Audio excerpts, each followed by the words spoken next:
Thanks, Vince. You're welcome. Thank you. Yes. Yeah. Good to see people turn up. Yeah.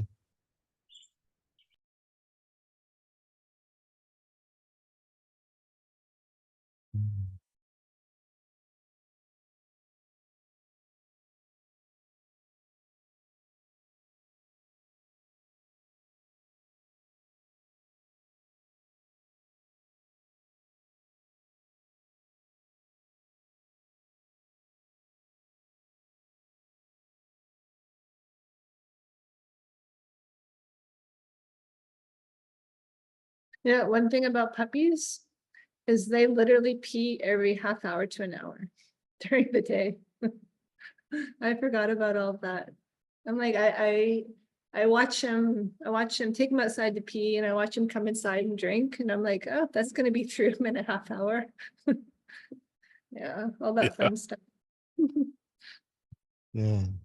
Association's a big thing with them, isn't it? If you can get them when they start looking like they're going to pee and take them outside, they learn pretty quickly to go outside and do it. Yeah, he is learning, but still it's a process. Yeah, they can't control their bladder, I guess. Yeah, And yeah, it's sorry. they're so active that they just go flat out and then flop and sleep and then up and be active again, you know? Yeah. Yeah, and like biting the ankles, like any kind of movement, it's just like, it's like attack. I think 4 pairs of my pants have been ripped by the little guy. Yeah. Oh, their teeth are so sharp too when they're Yeah. yeah.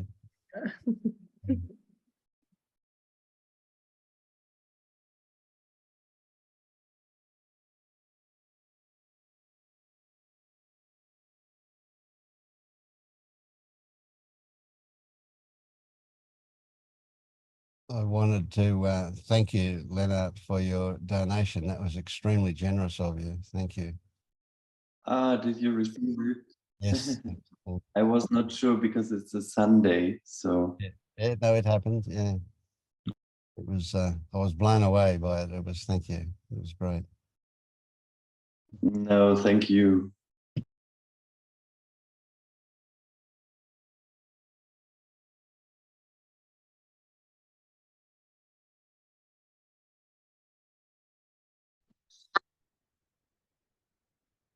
You're looking very smart today, Yvonne. I noticed when you were here before, you were looking well made. Oh, good. Yeah. I didn't try to. Thank you. You're so here's where we go. Do I say my thoughts? I'm saying you look great for an old duck. Ah, for an old woman. Yeah. Yeah.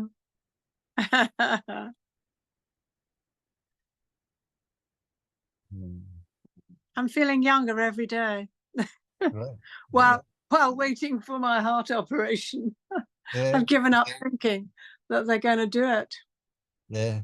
Well, I'm not even thinking. there's no point, is there? You know. No.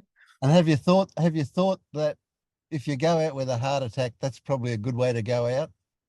It's one of the best ways. Yeah, nice and fast. Yeah. Or so they say. Yeah. Yeah. The ones that really know can't say, can they? No. Yeah, so yeah, it's quite interesting. Just practicing just being here with no plans. Yep, that no plans is so big. Yeah. I mean, there's a bit of a time-honored thing, I think, that goes back to Buddhism about memento mori, about, you know, contemplating your own death and dying before you die, you know, realizing that that's Yeah, hoping I die before I die.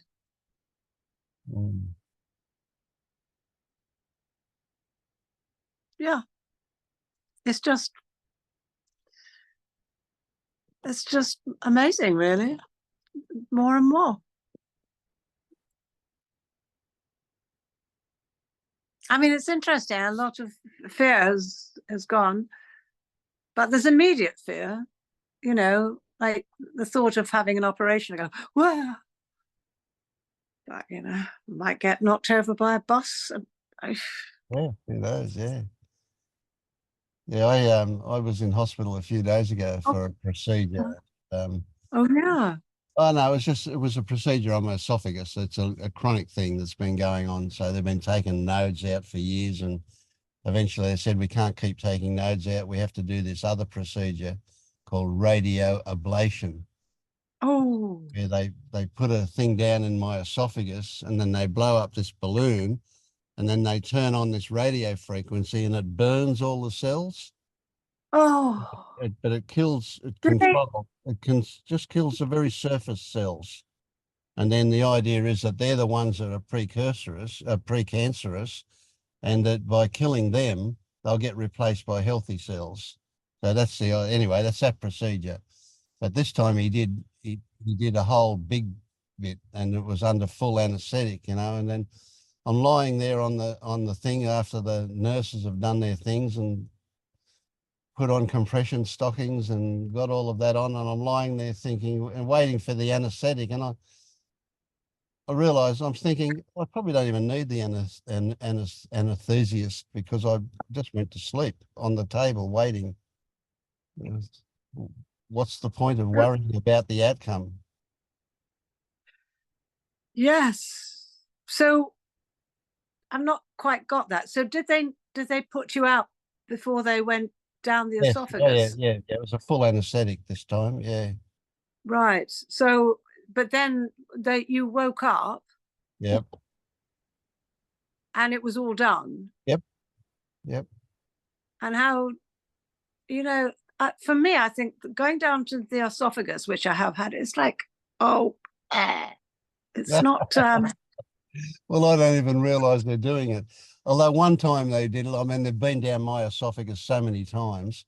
But one time they did it, they were really rough on my throat, and I actually couldn't talk for a couple of days. It was so bad. But that's the only time I've had adverse responses. Otherwise, it's been, you wake up and, you know, the biggest thing on your mind is what you're going to get to eat. Oh, well, that's a good thing to be on your mind if you're feeling hungry. Yeah.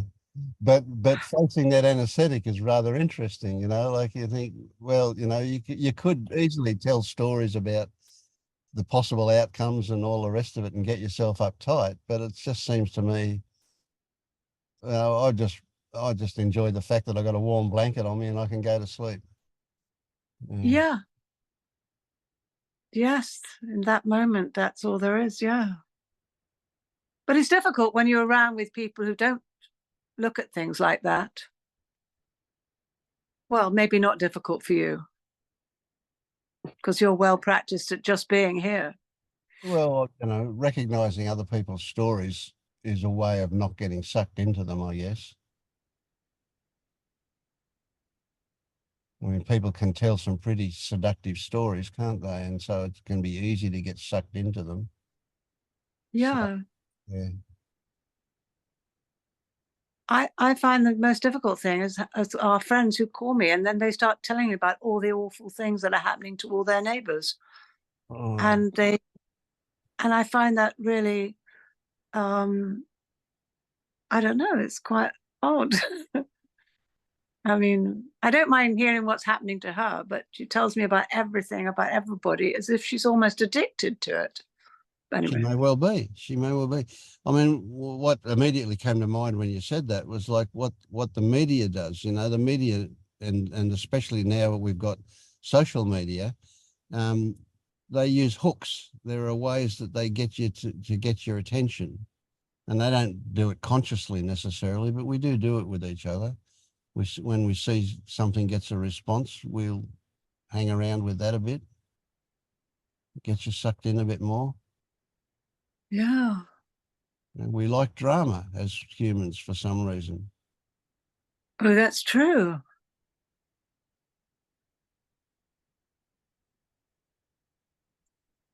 Yes, and I never know quite, I'm not going to use the word I. Well, You can use I it. just We know you don't mean it. Well, you can use it.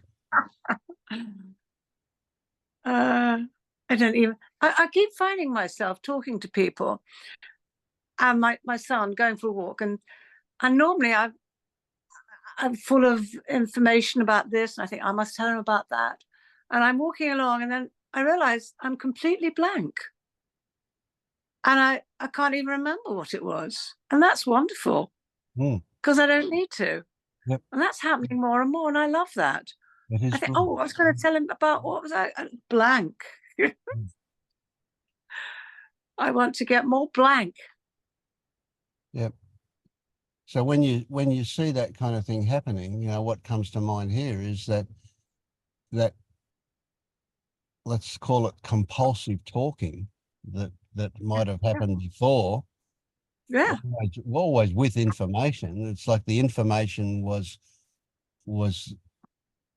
what we were offering, but it was like hiding something else, and that something else was what you were doing by talking. Yes. That escaping, getting out of those uncomfortable Yes. thoughts. Yeah. We're getting out of being here, just here, right now. Yeah. You mean?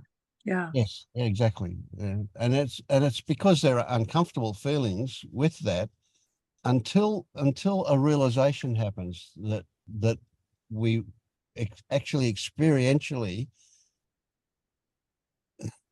grok that it's not a frightening place to be with our feelings. It's okay. Yeah. Yeah. Yeah. How do you, sorry, I'm chatting away here, but I was thinking about, you said you chat with your grandson, and it is difficult chatting with teenagers. So how old is your grandson? He's 14. Yes, and you're right. Absolutely. It's a weird difficult age. communication thing. Yeah. So, say again. It's a difficult age, 13, Yes. 14, Yes, 15. absolutely. Yep.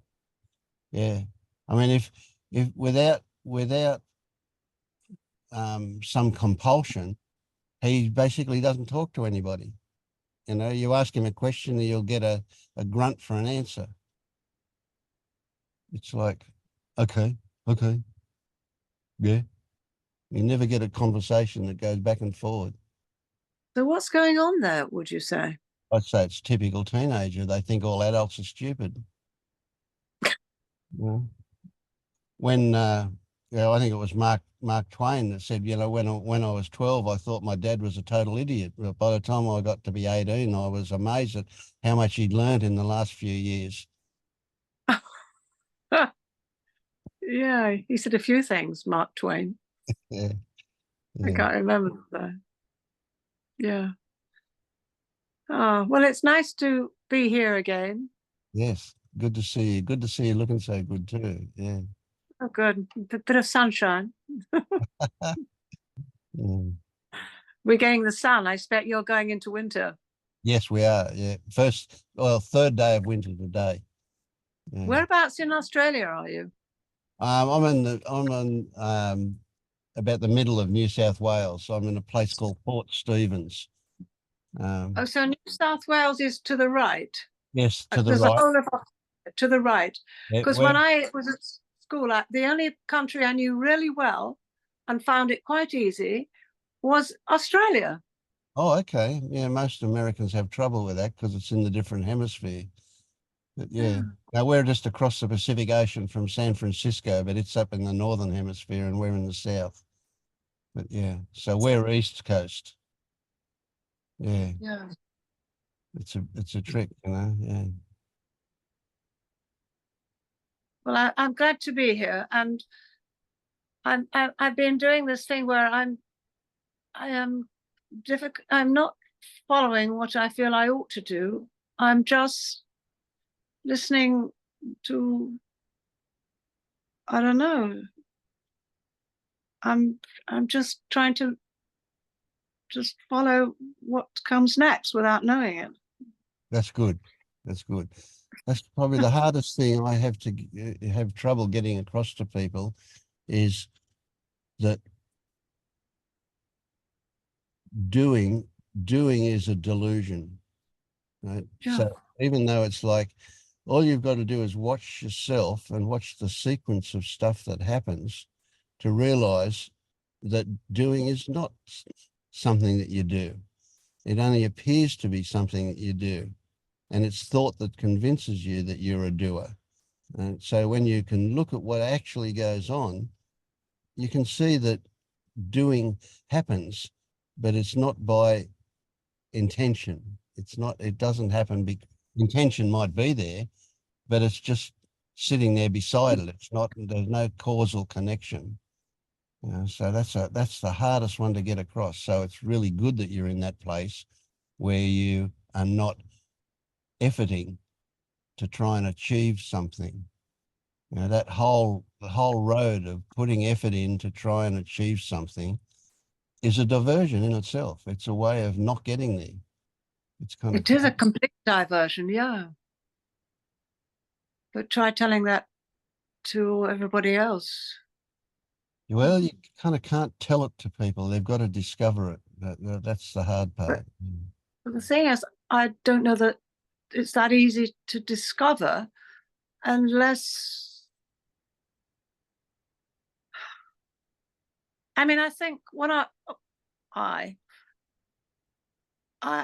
when I look back, I always was curious like this, and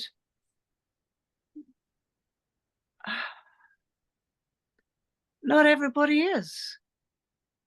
Like I've got some ex-husbands, 3.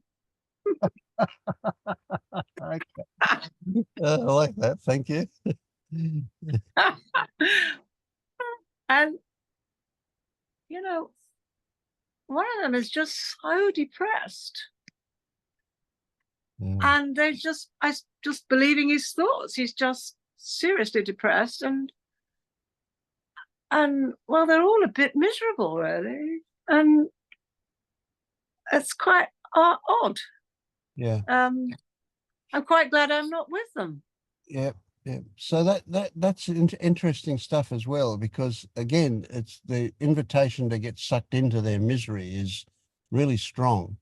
Right? But if you can see quite clearly how they're creating their own suffering. Now, when I say that, I don't mean that they're doing it on purpose, but you can see how their suffering manifests as a result of the stories that they get involved in. But yet you're helpless to do anything. You're helpless to change that. Now, they're not, unless they're a seeker, they haven't got the necessaries to kind of make a shift usually. Sometimes suffering will help them to do that.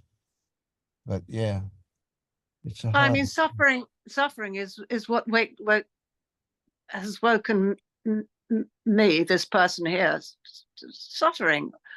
But not everybody's suffering does that to them. And it's interesting. Directly. I'm sorry? I said maybe not directly, but I suspect that we're all here because of our suffering in one way. Yeah. But it's quite interesting because this particular ex-husband is constantly apologizing for how horrible he was to me. And I can go back there into the story, and sometimes I do, and I think, oh, what? And it's quite interesting to actually, he's feeling very guilty and feeling really, really bad. And I keep trying to tell him there's no need. It's absolutely, well, it's gone. But anyway, thank you for letting me share that. You're welcome. Yeah. Yeah, so the thing to do with any of that stuff when it's in your face is to watch how you respond to it. It's not about the content of that stuff. It's always about your relationship to it. How do you feel about it? What does it trigger in you? It does trigger things. It does trigger things. And then I look at the triggering and I think, oh, hello, hello, it's something still there. Yeah, good stuff. Yeah. And often you don't have to see what that thing is that's still there. You just recognize that something is still there. Yeah, and feel it. That can be enough to loosen it up significantly, yeah. And new stuff comes up, that, ooh, Ooh. Yeah. The more filters we remove, the more stuff can come up. Yes. Yeah. But sometimes it feels like we're going backwards, but we never are. But sometimes it can It's feel. yeah. But anyway, thanks for letting me share that. Thank you. It's so important to be able to. Yeah. No, it's good. I mean, your ability to be spontaneous and open is really valued. You know, that's part of what we're offering here. You know, just for being ourselves and being authentic. That's good value. Yeah. So thank you. Thank you, Vince. I will shut up now and try not to cathart, as I've done so often here. I That's think, all right. If it comes out, it's fine. Yeah.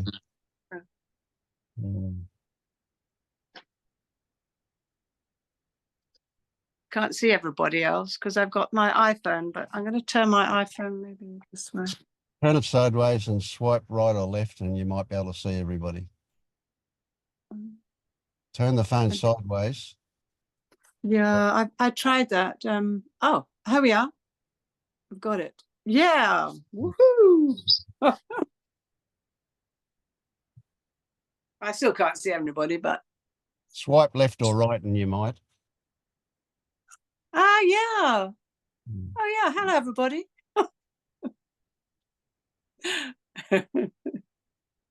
I'll shut up now.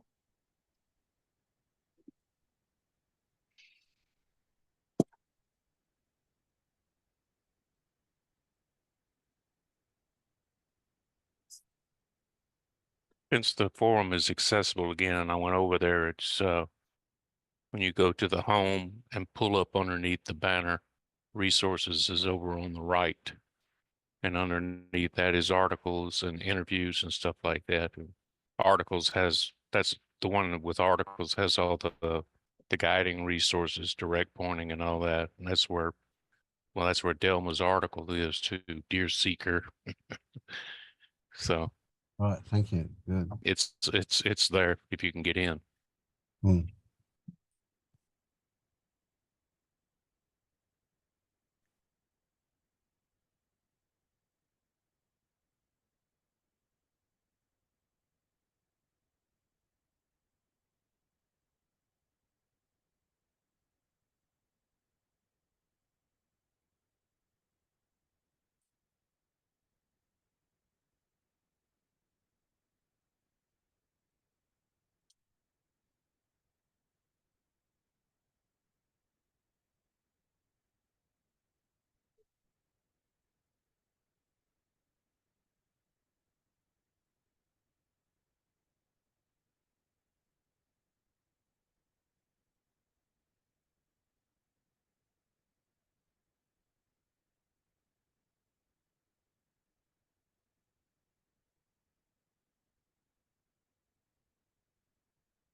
You watch what your thoughts do when there's silence.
Does silence bring up uncomfortable feelings?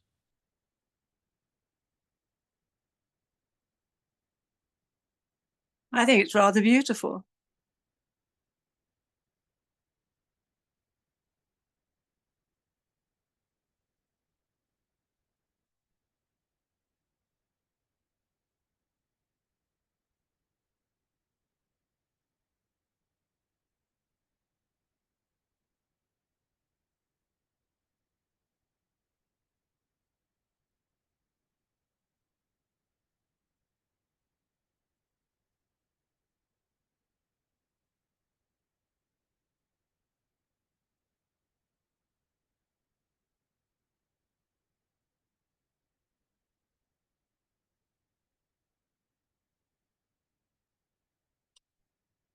Mm.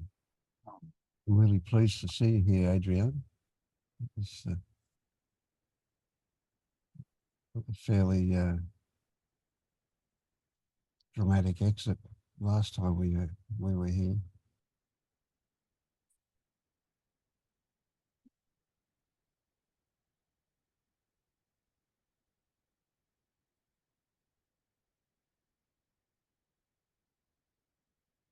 Mm.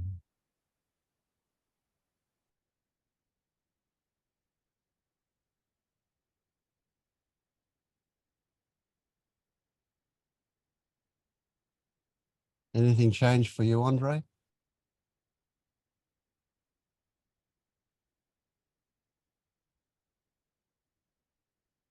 I think I'm having what Adrienne was talking about last time, and I'm having it today, full swing. And I think it kind of started yesterday, and that I'm feeling like I mean,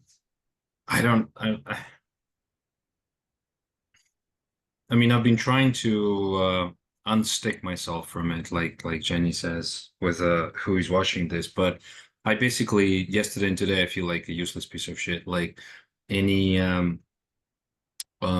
it seems to be the way that this is built. It's like self-expending, self sort of fulfilling, self-amplifying program. I was talking to my friend yesterday, and he lives in Spain, and he was talking about how he's recording different videos for YouTube, and basically all I heard was like success, success, success, and he's active, and he's younger than me, and he's, you know, more financially stable, blah blah blah. And what under normal circumstances would just sort of excite me, and I would be happy for him because he's one of those dear friends that I have. But it wasn't the case because when we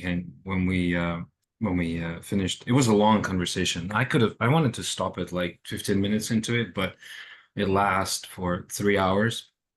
And I just saw myself not being able to tell him, you know, shut up, I don't want to listen to it. It causes me, well, it didn't cause me pain, but I definitely felt like I was getting tired and tired and tired. And it wasn't night or anything. It's just like my body wasn't, I didn't want to listen to him. I just didn't want to. And he's the kind of a friend that I can tell, shut up, and I don't want to listen to you.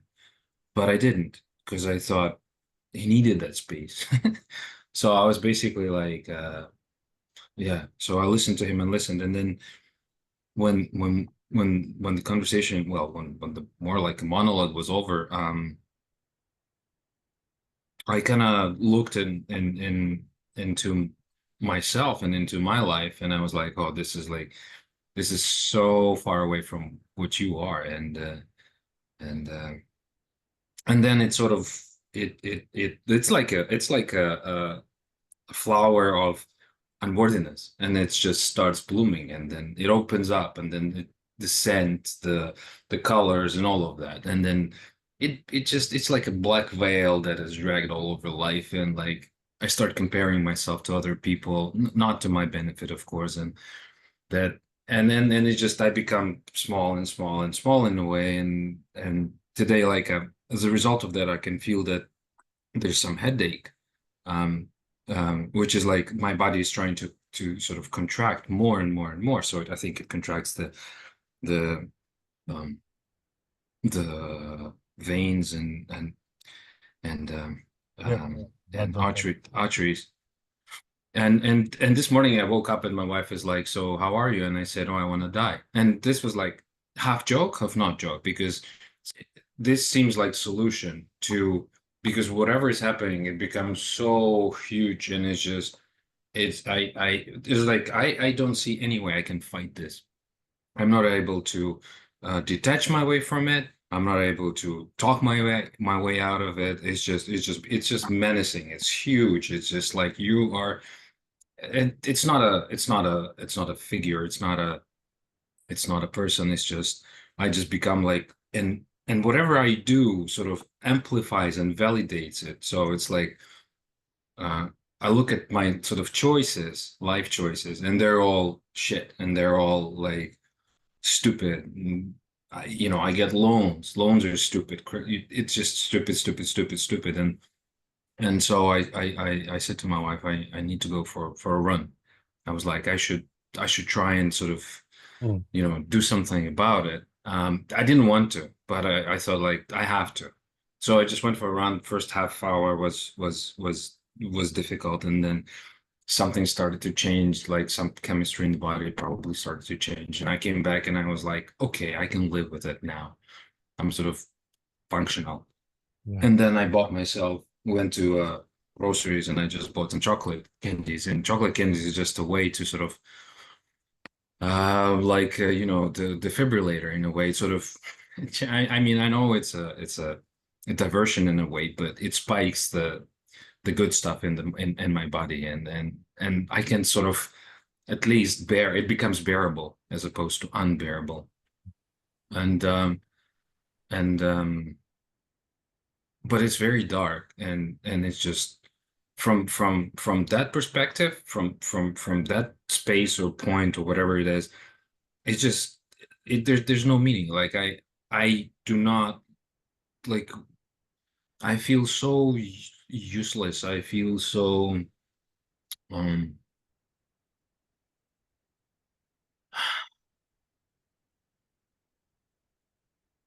like everything becomes devalued, like everything resets to zero, or actually to minus whatever. And I just sit there and like what do I do? Definitely it's a story, and I can see it's a story. And like Yvonne was talking, you were talking to Yvonne earlier about being miserable and all that. And I understand it could be a strategy, but it's just, it's like a swamp. It's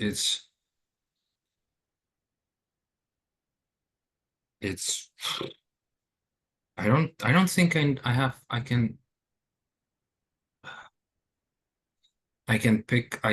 can select the right words to describe it, because it feels like when I talk about it, it's still too, I make it sound too light in a way, like too lighthearted, or too sort of funny, but it's not. It's just and my wife is like, well, maybe you should go back to antidepressants, and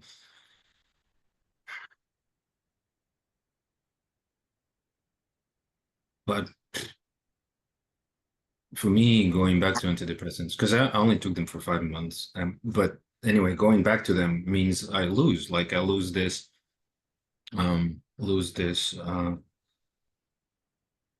like I'm not able to see through whatever this is bigger than than me. I'm not able to dive and sort of swim under it, and then emerge on the other side and see that it's just uh, like a book or a story that I'm sort of living, or telling myself that yeah. And it's just it's me. That's how I see it. It's me. All this misery, all this suffering, it's me. There's it's not a suit, it's not a mask, it's not a it's me. I identify so strongly with it. Yeah. And that well,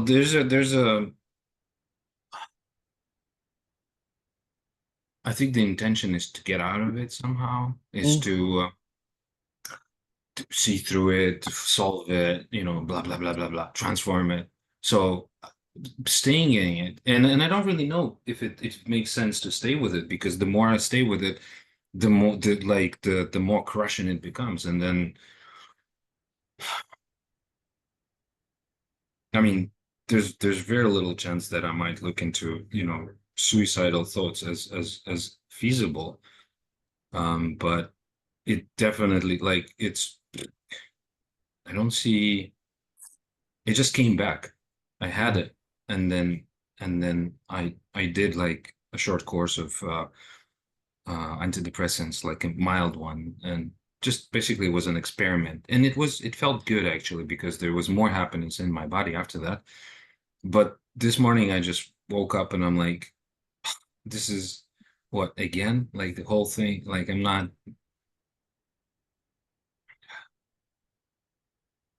And it doesn't seem that there's any like David was talking about having good feelings or lightness in my body, and I was like, there's nothing I can sort of hold on to or grab onto, and like, oh, this is like, that's a good thing in my life. Let's, you know, like the candies are not inside of me, they're outside, so they're like an external sort of stimulant in a way. Sports, yes, but I think doing sports as a with an intent of getting out of it is also kind of, I don't know, seems wrong in a way, because it will come back. It's also like a band-aid. I can change the chemistry of the body, but then this whole unworthiness just comes back. And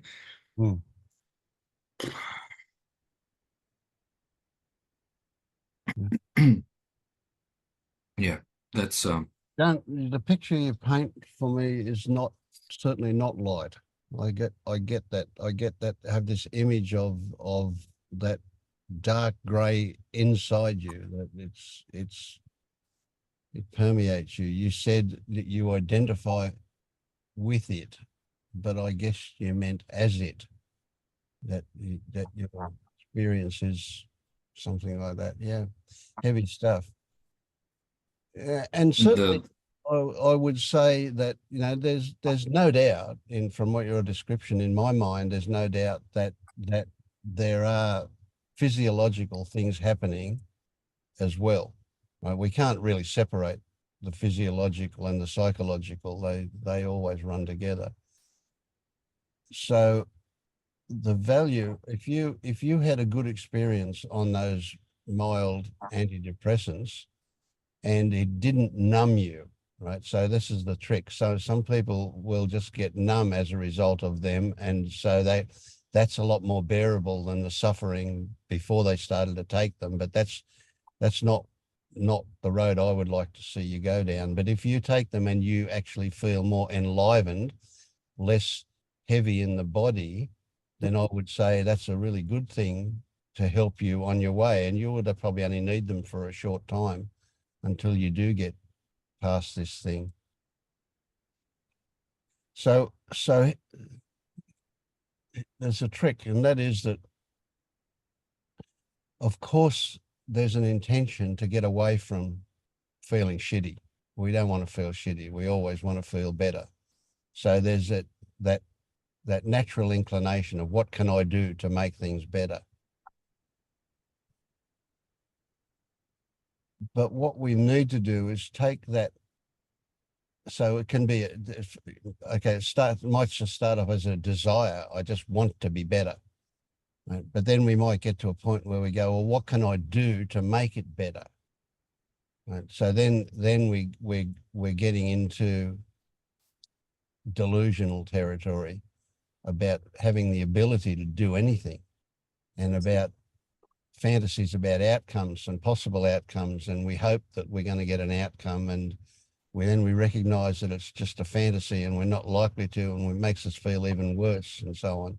So that whole idea of doing is a trap. It's an escape away from what we need to do. What we need to do is not do, but I don't have other words to say it. So turning around and facing it is the only way through it, is the only way out of it. But what we'll do is we put the intention of fixing it in the background.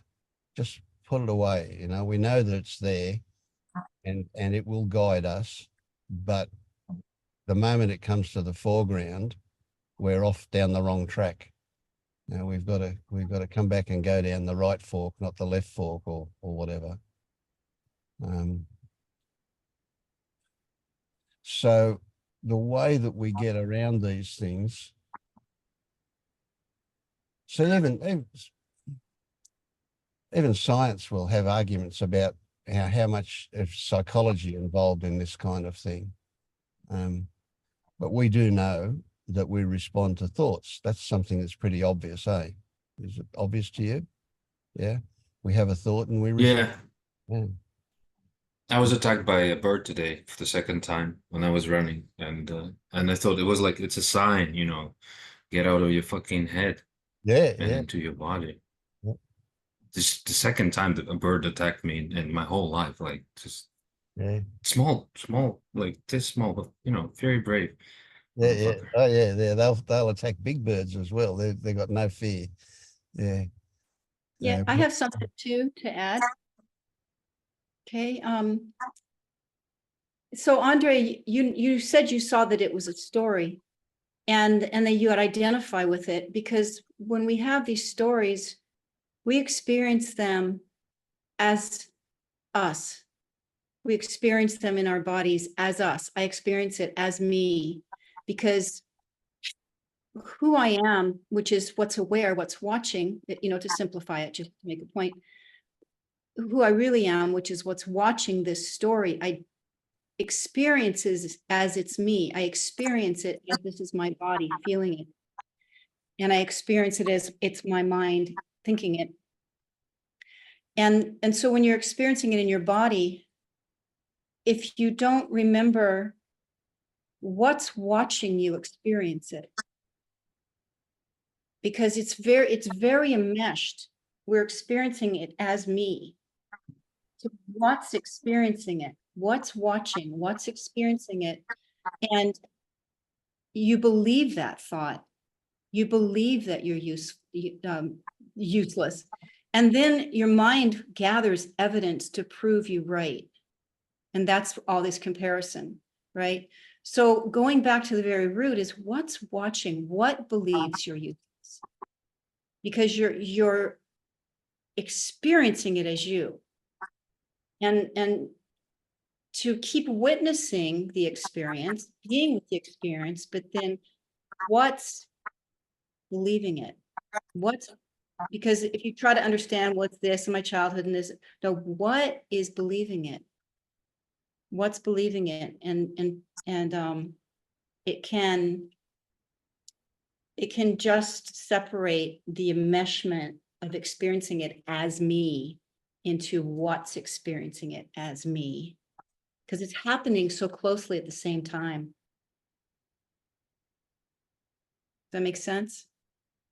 It does, but when you started talking, I kind of see I could see this sort of division happening, and then it's stuck back together, and like I don't see how I can pry it, you know, now. It's Well, you don't pry just it. one thing. Yeah, you don't pry it. You started to see it. You started to see it, and that's what you keep doing. You just keep asking, what's believing this? And just it'll go like this and come back many, many, many times. But as you keep doing that, that gap's going to get wider and wider and wider. You're not just going to snap your fingers and go poof. It's you're going to start being able to, and you'll get lost in it because it's tight. They're tight. And then you just keep what's watching. I like what better than who, because it's just simpler. It just makes more for me. But don't expect to have it in one time, and don't expect not to get sucked into it again, because we experience this experience as a me. And when you start saying what's watching this experience, what thinks it's experiencing, and just sort of playing with that and letting it just play. Don't think you're just going to separate it just like that, because you will always experience it as a me. Only now you'll see that there's a witness experiencing it as a me. It's hard to explain, but that's never going to go away. It just, understanding about it comes. Seeing through it, seeing clearly comes. What about all this? You don't feel it, sit with it, be with it then, because it doesn't, like, if You're it doesn't work watching. in this case. It does. You're going to watch it though. You're still sitting with it, feeling it as a me, enmeshed in the experience that this is me feeling this. And it is, in a way, it is, and it's not, because it's being experienced as a me. So when you experience it, that helps you. It's like looking at your thoughts, and then you can see, oh, that's a story. But it still seems like, I mean, they're thoughts floating, and you can see that with more clarity. Or you can drop into feel like, oh, that's me thinking, or you can go back in and what's watching me think? What's watching the me think? And it's the same with the emotions and the emotions and the sensations. They're sensing them as identifying with them as a me. And at the same time, there's this what's watching these sensations, and they happen at the same time. There's the watching and the experiencing happening at the same time. And the more you ask, well, what is watching this? What is being with these sensations? And it starts to gap. And you just be with it. The more you do it, the more it'll gap. And then pretty soon you go, oh, and then you'll lose it again, and then it'll gap some more. And you just keep playing with that with curiosity, rather than trying to get rid of it. You're exploring it with curiosity, not for understanding, but for what is it that thinks it's experiencing this? What is it that I'm feeling enmeshed with? This watcher, this witness, this observer. So what I hear Jenny saying, Andre, is another way to put it might be to say, look at it from the outside, not the inside. So when you've got a story, the story consists of content about something. And if you're experiencing the content of the story as though you're living it out, you're looking at it from the inside. But if you can step outside and see the fact that a story exists, right, you're looking at it from the outside. And that's really what Jenny's saying when you're asking the question, who or what, which of course there's no answer to, is watching, you're recognizing it from the outside. You're seeing it from the outside. So that's what I imagine she's saying, eh, Jenny? Something like that. Oh yeah, that's a great way to say it, because there's so many ways to come at this to try to explain feeling enmeshed as a human in these emotions. And the part of sitting with them is a witness. When you sit with them, what's witnessing them? You're seeing it from, like it says, the outside, rather than being them, drowning in them. The waves of darkness lost in a hurricane of them. Well, what's watching that hurricane? And it puts you back into this. You're still feeling it, but you aren't drowning in it. Mm. Yes, it's impersonal from the outside and very personal from the inside.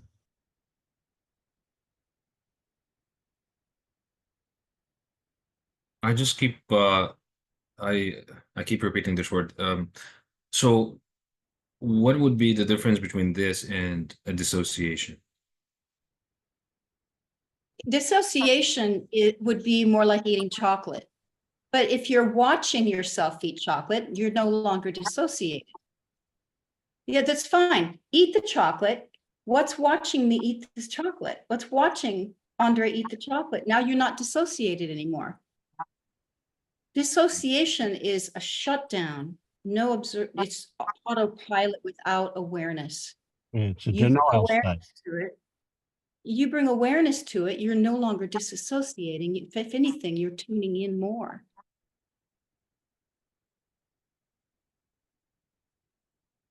Is there a way when it becomes really dark and heavy? Is there, because when it becomes dark and heavy, asking a question, what's watching, who's watching, is not on the agenda. Like there's the, no, it's because I act from it, so I cannot be Right. on the outside.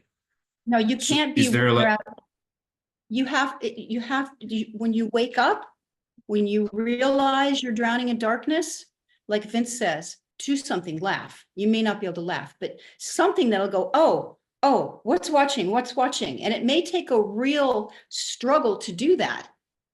But the minute you notice you're drowning in darkness and you go, oh, I'm supposed to be watching, I'm supposed to be asking who? No, I'm not gonna ask who's who. No, I'm not, I can't, I'm too drowning. And then so who's asking? You see, what's watching me argue with asking who's watching? It's just,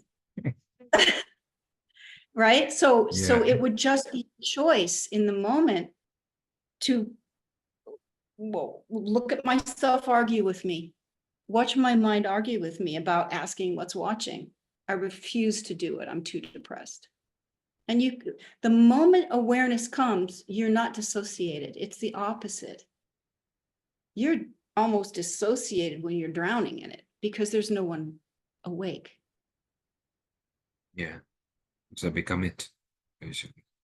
Yeah. And there are other suck-ins too. The seductiveness of looking to justify the feeling that you've got. And no matter how horrible that feeling is, I'll guarantee if you look at it intensely enough in the right way, you'll find that there are attractive bits to it, that there's actually Sure. something good about being in that state. It feels familiar, it feels comfortable or something, in spite of the fact that it's painful. Yeah. Well, one of the benefits that I can clearly see from this state is like if you're useless, then people will leave you alone, right? Because like what's that's how you get your space. Like, look at me, I'm like what? Nothing. yeah. You cannot squeeze anything out of me. Like, look at me, I'm useless. So I can be on my own. So that's one of the benefits. I'm sure there's probably more. And yeah, I'm trying to see all of the benefits that maybe I can get them somewhere else or in different ways, not by destroying myself. Mm. Yeah, you can write it down, Andre, because no expectations of me. Well, then what story do you make up about people having expectations of you? Really looking at those benefits is going to help you with the stories that you're making up to protect yourself, maybe from expectations, disapproval, the need for approval, whatever it is, that story that you're using to protect yourself. If you write down all those benefits you're getting from it. Yeah, those benefits are Yeah. thing. I mean, for example, you in one sentence, when you woke up, you got your wife to leave you alone, didn't you? Well, yeah, but then I have to deal with consequences because she's like, it's gonna trigger her anxiety. Her husband is not reliable. He's looking to kill himself. So I should be, planning something else. Like, Yeah. and I don't want. That's an extension of the story. The whole point was. Yeah. Yeah. So yeah, finding the benefits of being in this state is a good way to see what's really going on as well. And there's also ways to get the things that you need without having these stories that have a sense of diminishment, like directly saying, I'm going to go for a walk. I need some alone time. Or first you have to unwrap, first you have to find out the stories that the benefit of. And then you have Is to there- find out the protection mechanism that they seem to be giving you. Is there a way to like an additional tool that you can maybe recommend to not boost self-esteem, but make it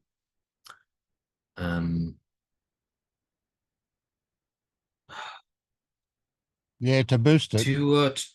yeah, to boost it, I guess. It's like antidepressant, but in a different way, in a more psychological way. Like, instead of comparing myself to others, like, how do I see that there's something about me which is good, which I can sort of dwell upon or sort of rest on.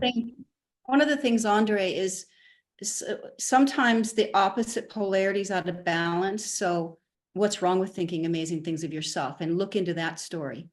When did you make up maybe possibly that it's not okay to be amazing and for people to look up to you and, oh no, they're going to compare themselves to me and they're going to feel bad like I used to, or whatever story you have made up about feeling amazing and having people admire. Not that needs to be a goal. I'm just saying that there could be a block to that. Oh, I don't want, to learn how to have a good self-esteem and people compare to me. Well, can you see that block? So you can be that. You can be that. It's not the goal to be that is the issue, but you can be that in the moment when somebody goes, oh my God, Andre, look how amazing you are. And you go, oh no, not me. Because that's uncomfortable. He definitely does that. Yeah. Right? do, That's yes. uncomfortable. So maybe explore the story you have about what'll happen. What's that fear story that you're protecting yourself on really being awesome and people seeing you as awesome? And oh my God, now I'm going to fall off the pedestal. Whatever story you have, now they're going to have expectations of me. Now other people are going to compare and feel bad around me. Like whatever stories, write them all down so that you're free to be anything. You're free to be it all. In this dark state, being alone feels like a little bit of a relief. You're still with the suffering, but you haven't got those external pressures on you that could be there. So the idea of becoming great, feeling good, means that you will be very attractive and you'll get a lot of external pressures on you, and that could be pretty frightening, maybe. But if you Yeah, explore the stories, you guys are nailing some of the nails. I can actually like hammering, like hitting some of the nails. Like definitely, I can feel my body respond to that. So, ooh, yeah, your stories This are is protecting you helpful. from things. Yeah. And none of what you describe shows on the outside. You look like a happy, healthy person. I see you smile. I see you, and you've got love your tone of voice. I don't know why, but I do. Everything looks good on the outside, and yet there's this bloody monster on the inside that's walking around in a shadow all the time. Yeah. So, If you could see yourself the way we do, you would freak. You would freak out like, oh my God, they actually think I'm a great guy. you go, fuck, this is my worst nightmare. Everybody wants to be me. Yeah, so be with that, Andre. Be with how that feels for people to actually be saying nice things and seeing you as a healthy, happy person. Like, oh my God, now what? Yeah, so be with that. I feel it feels like there's like I can use this as I can this is useful, and I can go back to this at least and use it, and I don't feel alone now in this darkness. I feel there's like some support or light that I can, or thoughts or ideas, and and your attention is something I can rest on now. And like, okay.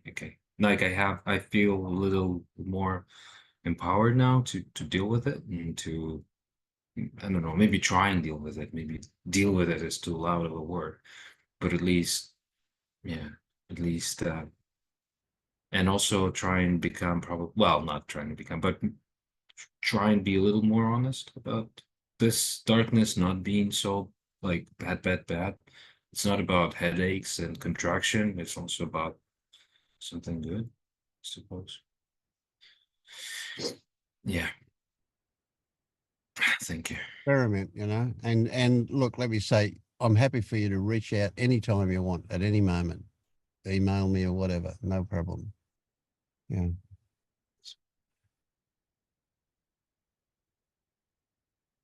Thanks. And of course, this kind of whatever you want to call it, this little bit of relief that you've just experienced, it'll come and go. Nothing's stable. Everything's always on the move. But when it goes, know that it'll come back. When it's there, know that it'll go. Yeah, that's all okay. And practice what you've been perceiving as disassociation, because it's probably just awareness. Disassociation is falling asleep in it. This moment you're aware of the sensation, disassociation would go, I'm not, it's numb, but you are feeling it. You are feeling it, only you're feeling it from the outside with awareness. Yeah. So with disassociation, there's suppression, there's denial, and there's numbness. Yeah. So it's a particular thing that you know, in a what do you call it, a pathological state of disassociation. You could stick a pin in right through your hand and you wouldn't feel it. You know, you don't have disassociation. Don't worry about that one. That's a particular state. We can use it as just as an adjective and just describe the idea of disassociating from something, but that medical term doesn't apply to you. Don't worry. Unless you do feel numb. I don't think you do though, do you? No. No, and even awareness of numbness is awareness. Yes.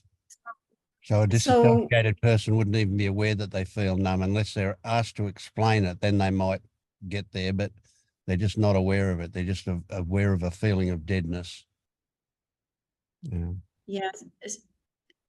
So if you think that not disassociating is drowning in it, you've got it confused. And that's maybe why you're hesitant to just become aware.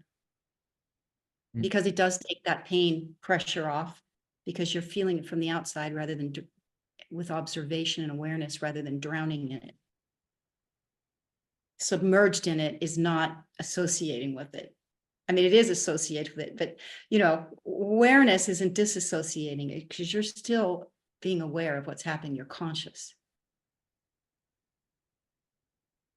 A lot less painful than drowning in it. And a lot better to get information when you're not drowning in it, because now you're conscious and aware.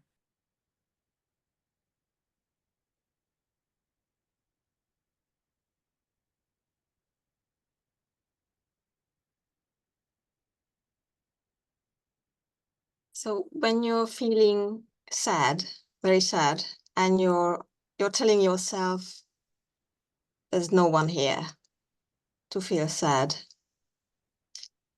is that spiritual bypassing? That's bypassing. Yes. When you're feeling sad, you keep feeling sadness. Feel the vibration under the sadness and be aware of what's watching that all happen. If you say there's nobody here, that's trying to disassociate. Because yes, that's what I've been doing. Yeah, because you're nobody and you're you. You're both at the same time, right? You're nobody experiencing a you. So there is, in a way, someone here in this experience, in this illusion, right? So yes, you're both.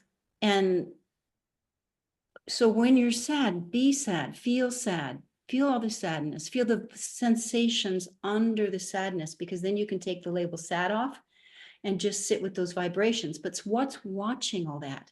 That awareness that you are watching that is being with that in unconditional holding space for it.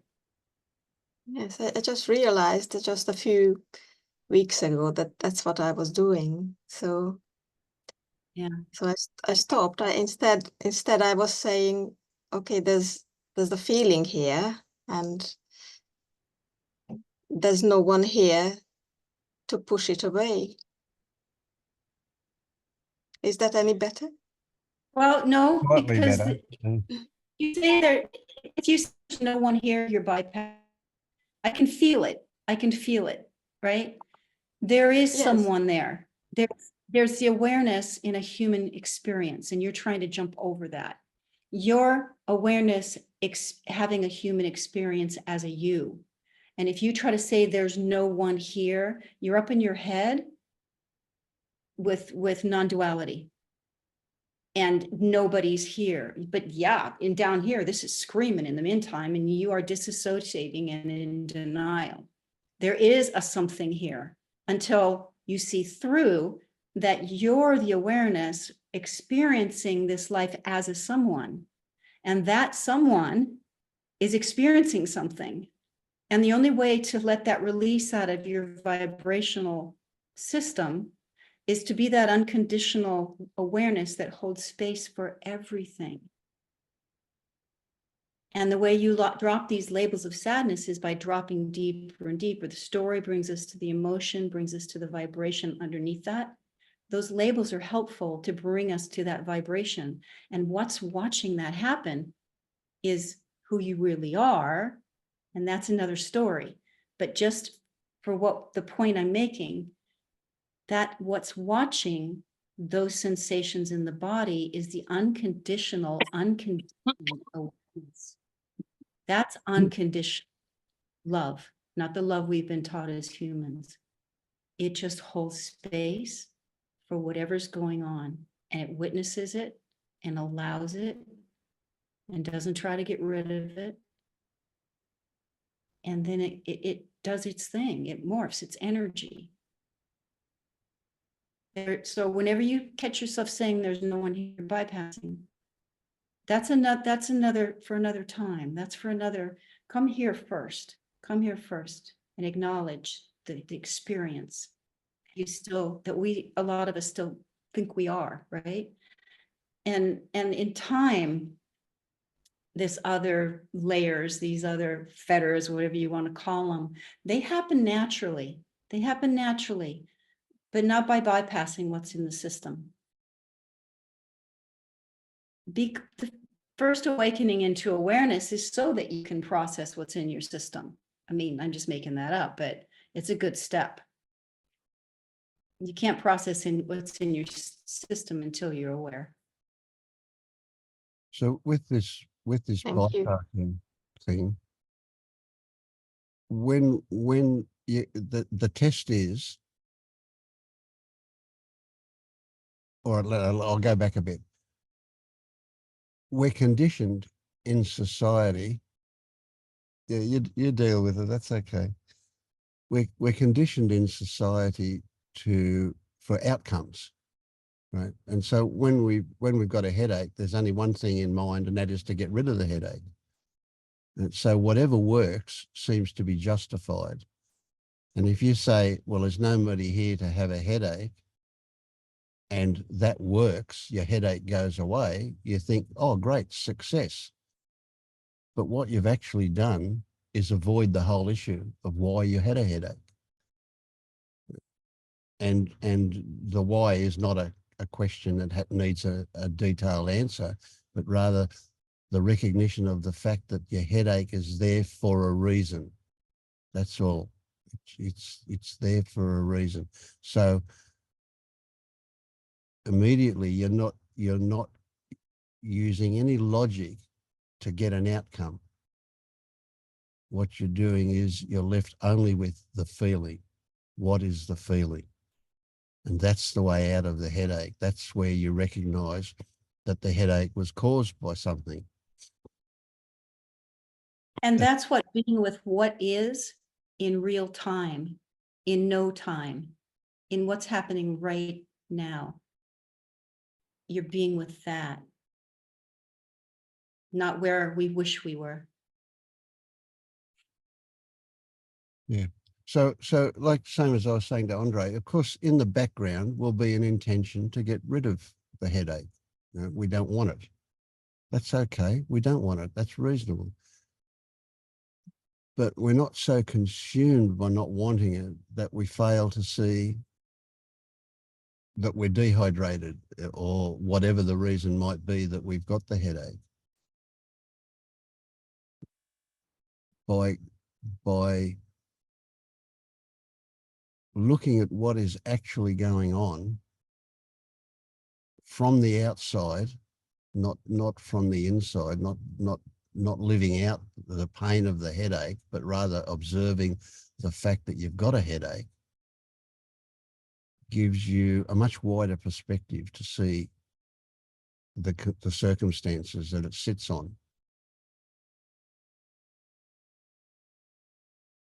And we talk like we're writing a menu or directions to somewhere, but that's not really what's meant. You know, these are seeds. We just want these seeds to get in there and start sprouting. So the idea is to be relaxed and allow them to sprout, rather than, you can't force them to do that, can you? No matter how hard you try, you can't make a seed germinate any quicker.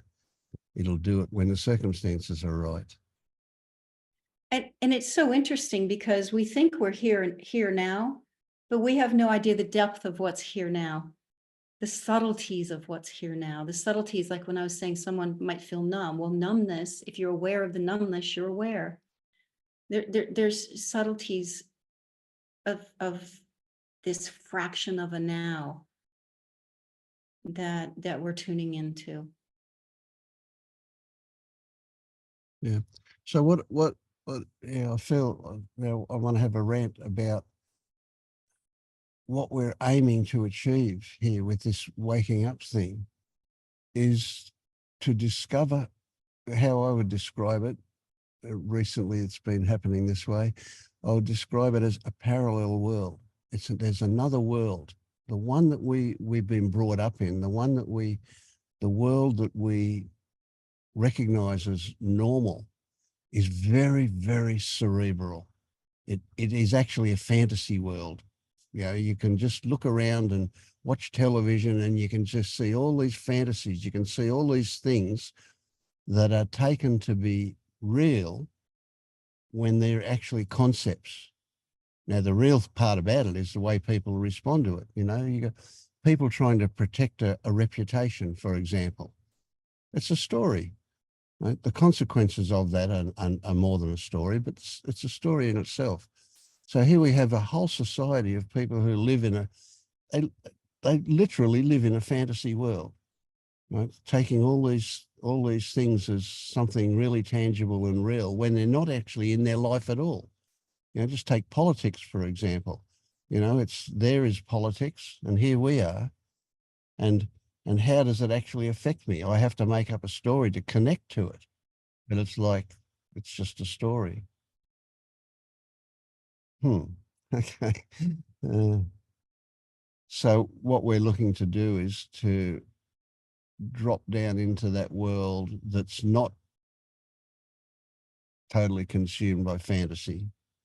We're trying to get down to what is actual. When that's only experienced at that experiential level, at that feeling level. And then what I discover is the story still plays out. The story of a woman who gets up and has a dog and goes to work and chooses to have this for a meal and chooses to do this. So the story is still playing out, but it's chop wood, carry water. Now there's something watching it all happen. That enmeshment of identification is lighter.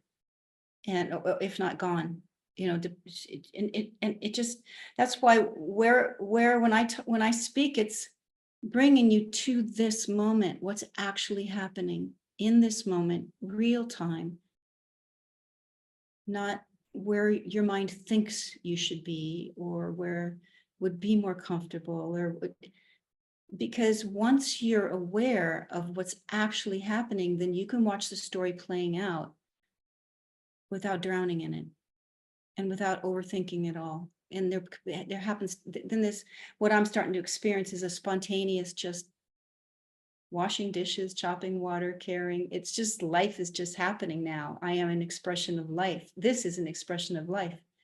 And all of this overthinking and analyzing and pain and suffering, and I'm supposed to be doing that, and I shouldn't have done that. And what a exhausting waste of energy. Yep. Yeah, yeah. And I love the chopping water bit.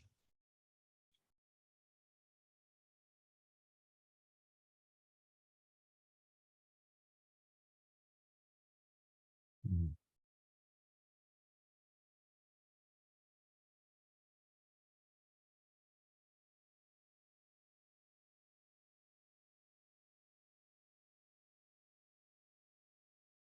How have you been, Soren?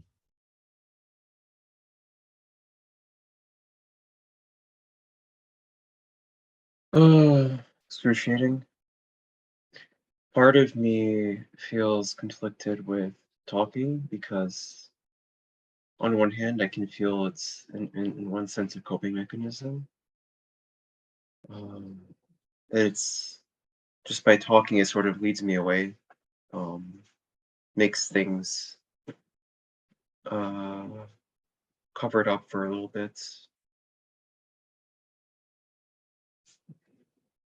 On the other,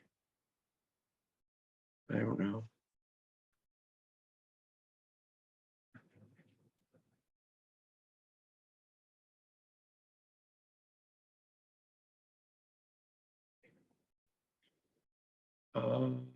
How have I been? Difficult question every time.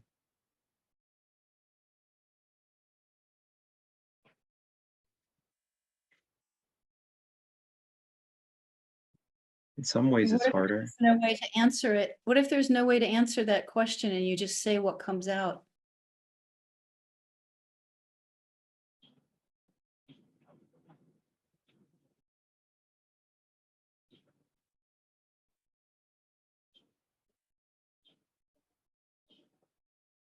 How ridiculous it might sound, or how it might not make sense. There's no way to answer that question right. So just say what's there.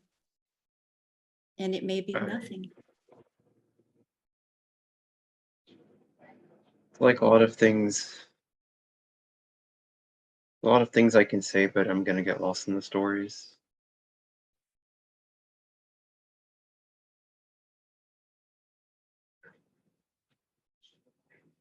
And what if how are you has nothing to do with the stories?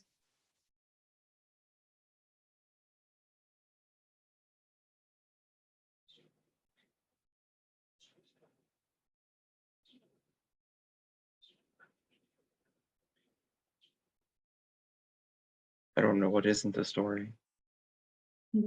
Yeah, how's that?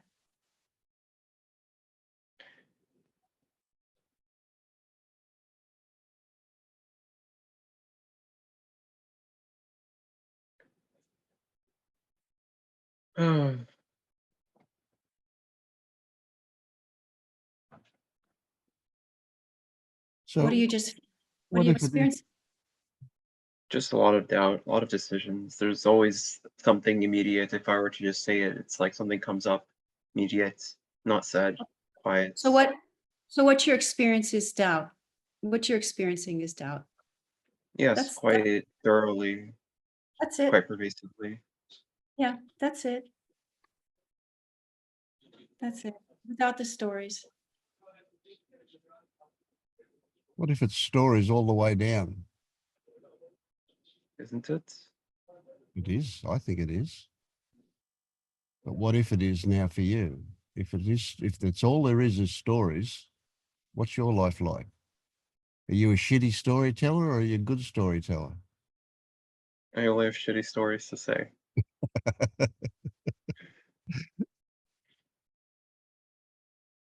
Mhm. So how do we turn you into a good storyteller?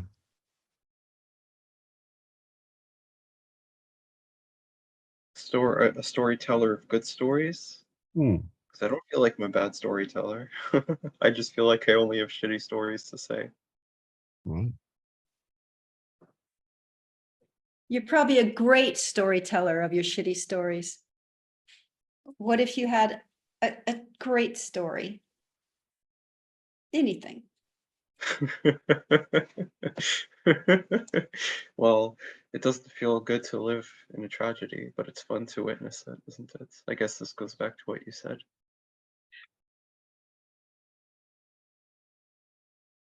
People pay to watch tragedy stories and horror movie, so enjoy is free, Soren.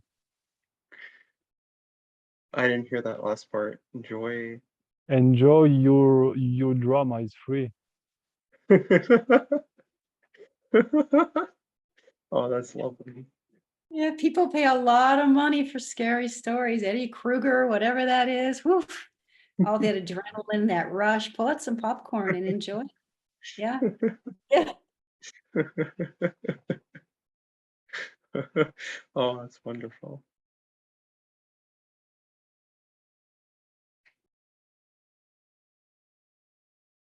I Well, think it's interesting too. you are very sensitive, Soren, so probably you will be aware of people who will try to make you feel better when you say this. But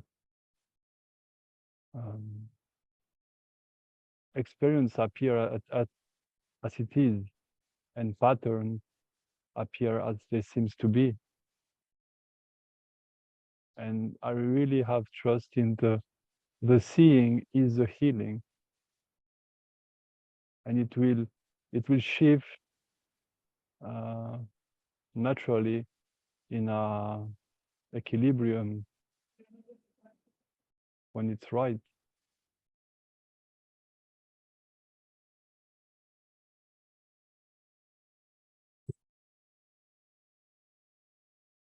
And I think there is a lot of value in long term building trust in the seeing.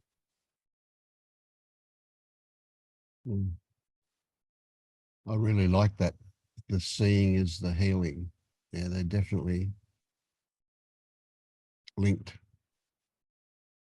And building trust in the seeing. Building trust in the seeing is so valuable. Thank you. It is very valuable, but I see a lot of confusion because there is the story that if I see, my experience should be better, should improve, should. So when you start to mix again what you are with the stories, it will get messy very soon.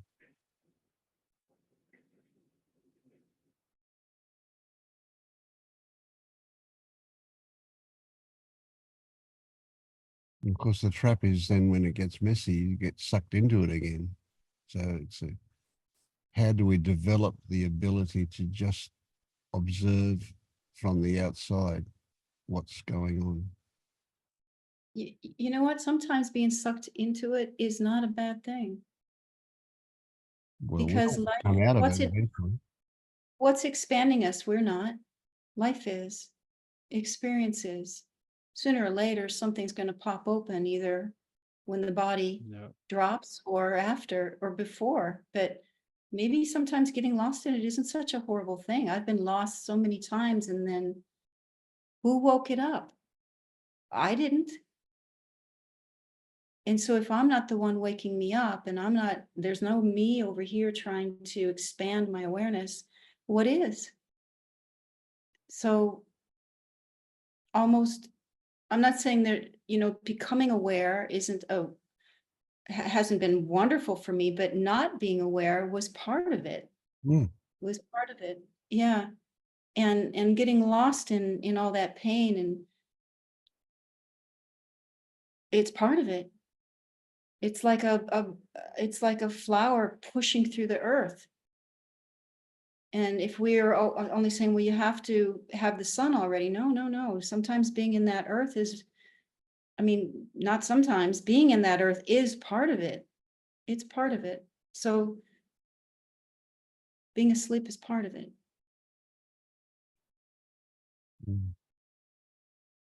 Maybe it's like this image of the light that can't be seen without the darkness, right? I don't know. That could be a story. It's beautiful, but we don't really know anything. Yeah, we don't know. We make up things to try to explain them, to understand that whole process, right? And it's a beautiful story. Part of being on this experience are the stories we tell. They're beautiful, and some of them are not beautiful, and that's part of this life too. I think it's, for me, it's been the awareness of there's some goal to get to, and I'm the one who has to get there, or I'm the one who can get there. They're making up a story is nature expands itself. And this is what Yeah, it looks. actually, I had quite a beautiful experience today, but then I also got aware of it being a story, because yeah, I also spent a lot of my life with depressive states and like negative stories about myself. But when Andre was talking, I was also reminded to, yeah, some self-images that I used to have. Like, I mean, somebody who's always in a good mood is very superficial. And if you are an intelligent, sensitive person, you must understand that the world is not a nice place to be and stuff like that, you know, that I would think of happy people as like rather dull, for example. And yeah, also I think for many years I did a lot of things in order to get out of this depression, but I think I always had this expectation that everything had to be just great, you know. And I think that that was actually the obstacle, because now I still have sometimes difficult days, or that I can see negative thought patterns that come back, but there is the seeing of it. And I also can be sucked in sometimes, but there is still seeing. And then today in the morning, I went to a lake to have a swim. And after that, I noticed like, or I just remembered that like maybe 1 year ago, I thought that I would not be able to get out of this depression for the rest of my life. And now I'm just not identified so much with this thought patterns anymore. So, and I would say there's also some more curiosity for seeing.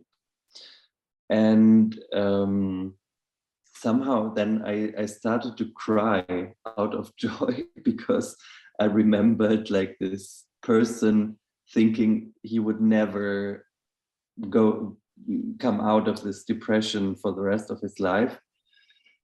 And then somehow it felt like, yes, I reached this goal, you know. And then in the next moment, I was totally clear that, okay, I'm crying now out of joy because I'm telling a very nice story to myself, but there was the seeing of it anyway. And then I thought like, yeah, but it's okay, you know. I mean, Yeah, The human experience is a string of stories, and really it's just what's happening. Mm, It's like I'm watching a movie. It's just like, mm, there's just what's happening. There's the dark stage. There's the yeah, stage where yeah, wanting to it, die. it Instead of was trying to get somewhere, it trying was to really get, like watching a movie. yeah, it's just what's happening. And then we tell these stories that we create a timeline with. Mhm. And there becomes judgment on, oh, I'm better now than I was then because of these stories Mm, that create this timeline of a life. But all is just, it's just what's happening is just what's happening without a story. yeah, It's but then water, yeah, just but then there was also a moment when I thought like, no, I shouldn't cry now because that means the identification with the story, you know, and that's again an identification in a way. well, no, because the story keeps happening because the mind is making a timeline out of a what's happening. Yeah. There's just what's happening, this hand moving. And then a story is created that creates a timeline. And there can be Mhm. negative stories and happy stories and positive stories and bad, but that's all made up in the mind to create a timeline of a lifetime. Mm, And what it's just what's happening. There's no bad, there's no good, there's just what's happening. But the mind creates this story, which there's nothing wrong with that, because now, oh, I'm identified with story and I got to quit that. No. What's watching the story play out? The life of this Jenny is playing out, and the mind creates a story that creates a timeline. That's the movie, that's the dream. We identifying it means there's no one awake watching it happen. Not trying to change it, not trying to yeah. change, not trying to improve it and make it better and make it not negative and make it more positive. That's all the mind telling stories, thinking it can manipulate what's happening that the mind created a timeline about anyway. So we all try to not identify with this timeline like it's a thing to do and become nobody. No, you're already nobody. You're the witness that's watching the timeline being made up. Mhm. And it's being made up from mind on top of just what's happening, which has no actual meaning. Mhm. Not good, not bad, not improved, nothing. And this life just keeps happening. And we tell stories about it. See, a story that arises here is that with your five senses, the five physical senses, let's take, for example, just the sense of touch. Now, let's say you feel a sensation on the back of your neck, a certain kind of sensation. You immediately think, oh, an insect has landed there. And what you're going to do is you're going to slap it or rub it or touch it, right? So when a sense organ, your skin or your eyes or whatever, gets stimulated, you respond to that. Guess what happens if we call the mind or thoughts the sixth sense, right? You do exactly the same thing with that you do with the physical senses, right? So a thought arises and you respond to it. Right?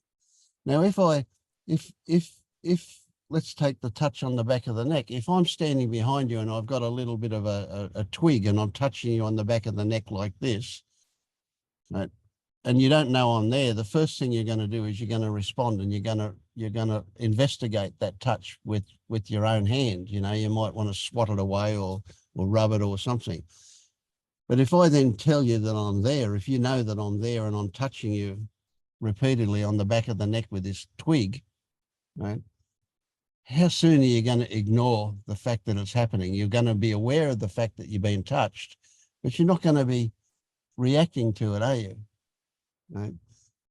So if you treat thought the same as any of the other senses, right, it is like somebody keeps on touching you because thoughts don't let up. They're much more persistent than a lot of other physical senses, but we still respond to them. We keep responding to them in exactly the same way as we do with any other sense.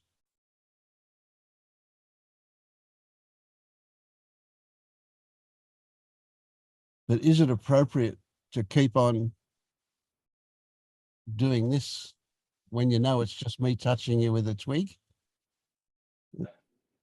Is it appropriate to keep responding to thoughts when you know it's just another input that's just turned up? You don't know where from. We can rationalize the whole thing and say, oh yeah, it's because of your habitual way of thinking. We can say it's because of conditioning that you're thinking that way and all that kind of stuff, but it just turns up. That's your experience. There it is. It's not there and then it is there.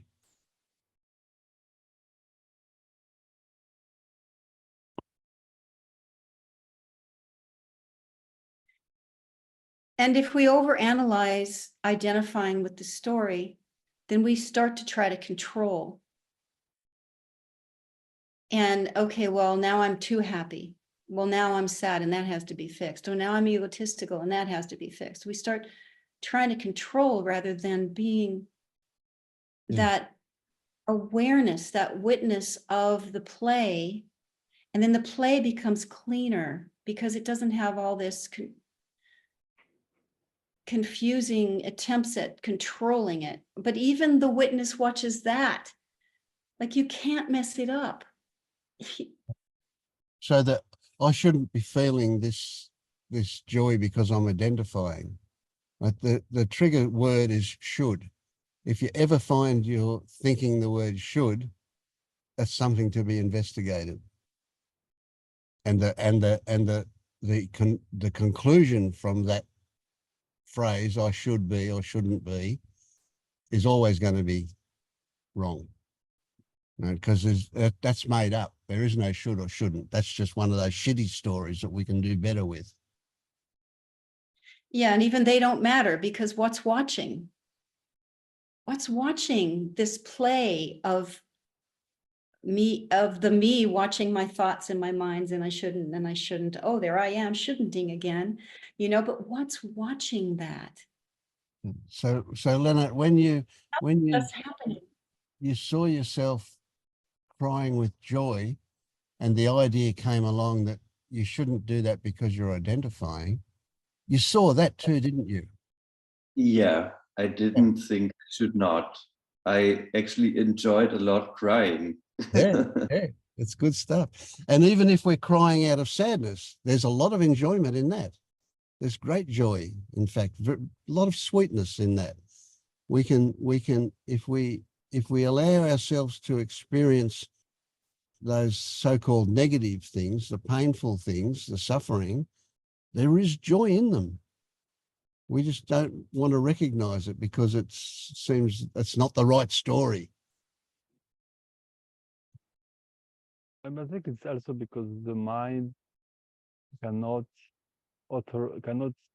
imagine an action without someone doing it. So whatever happened, it will always afterward impose like, I am crying, or now I am happy, or now I am awake, or now I am enlightened, or no, now I am not enlightened anymore, and just always adding something to it, and have a good story now. When you share, Vince, about the mosquito right on the neck, I had a beautiful day, right? And my mind was, oh, that's nice. Now you get it, everything is one, And I was in bed and sleeping, after this day, and there was a cockroach like this big that just walked into my face, like I just stand up like crying, oh my God, it just so much disgust in me. I was like, oh no, it's just, horrible. And I was looking for it, and I kind of smash it, and after I just sit in the bed like, oh yeah, let's feel the sensation, let's feel. And after I was like, okay, I'm going to bed again.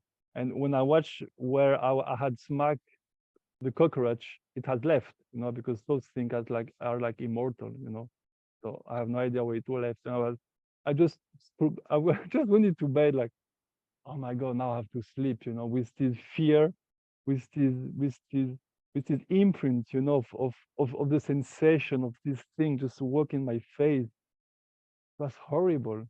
It was horrible. But sometimes we get too much spiritual, like when Jenny say awareness is just watching it, and it's true, but experience is no joke, it's really immersive. It's in your face, and it's a hell of a ride in all directions.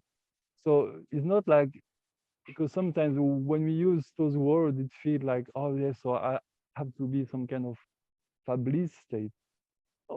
Your life, your shitty life, it's the bliss state. This is the bliss, Yes, So, yes, yeah. that's what I'm saying. Chop wood, carry water, kill roaches, be in Yeah. bliss about. It's all what's happening. Only this awareness is watching the life of Jenny the same way I'm watching David speak right now. It's just watching and sharing and the roach, and it's alive, and it's both. I'm nothing and I'm everything. I'm it all. It's being experienced as a human. That is the bliss. What's actually happening, and what's watching it happen.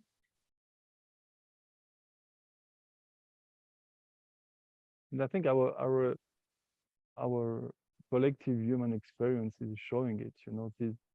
There is this strong will to, like with virtual reality. There is this kind of it's a reproduction of what's happening already. We want to be into something, and we want to experience it. We don't want to read books. We want to watch a movie. We don't want to watch a movie. We want to be inside the movie, and we want to feel it. We want to hear it. We want to be inside of it. Well, this is already what's happening. You are already inside the most amazing movie possible. The movie is so good that you don't even know it's a movie. This is how good it gets, and it doesn't get any better, It doesn't get any better than your life, Yeah. And your life is amazing, really. I'm really, like, people pay for drama, and it seems like a joke, but your life, it's really amazingly sad, amazingly horrible. It's the most amazing know. theme park, live virtual reality theme Yeah, park. And yeah. there she is being upset with money, and oh my God, she'll be broken, the torn feelings of it, and the grief, and then the happiness and the joy, and oh my God, I've been enlightened. And what a ride. Yeah. And there she is trying to fix herself and improve herself. And oh, isn't she cute looking doing that, only experiencing it and not trying. Oh, there she's trying to get away from that because now I'll be awake. It's just so funny. Oh my goodness. It's all perfect. About the cockroaches, because I spent the first year of the pandemic in Buenos Aires, and it was a very strict lockdown. We could not go out a lot. So I spent a lot of time alone, but not really, because there were a lot of cockroaches in my flat. And somehow at some point I thought, like, well, I'm not totally alone, at least there are some cockroaches. And then at some point I started to read the Wikipedia article about them. And then I found out that there are actually a lot of different species, and they are already on this planet like since the times of the dinosaurs. And with the time I developed some appreciation for them, because I thought, like, yeah, you're cool guys. I mean, you survived a lot of things on this planet, so yeah. There's much to be admired about them. Mm. But you know, the mind is crazy because when this cockroach just walk on me, I kind of jump out of my bed and I was looking for it. And at some point, you know, something touched my leg, you know. I just jump again, like, oh my God, and it was just, you know, just the the cable for my charger, you know. But my mind was just so like, oh my, I don't want this in my life, you know. But but I could see that there is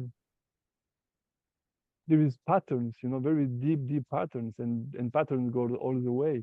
And for me, and I guess many humans, insect is very deep, you know, like it's like it just like it woke up something so deep in you, but it's just one pattern expressing itself. Mm. So It's one horrible of the to feel things, it, but you there know, it is.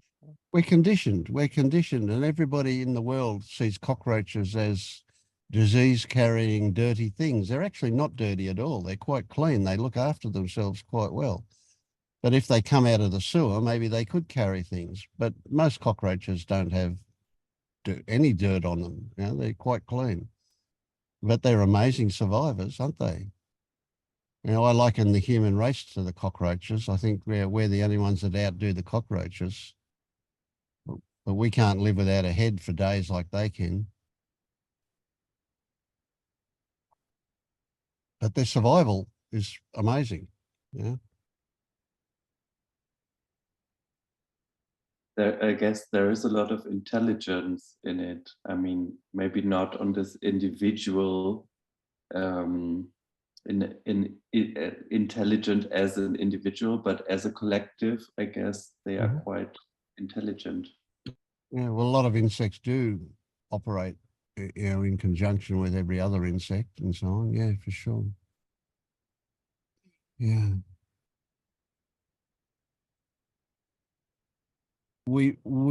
There's been some amazing discoveries quite some time ago, but some more recent, really amazing discoveries. One of the things that came up recently was about being able to teach crows and what crows could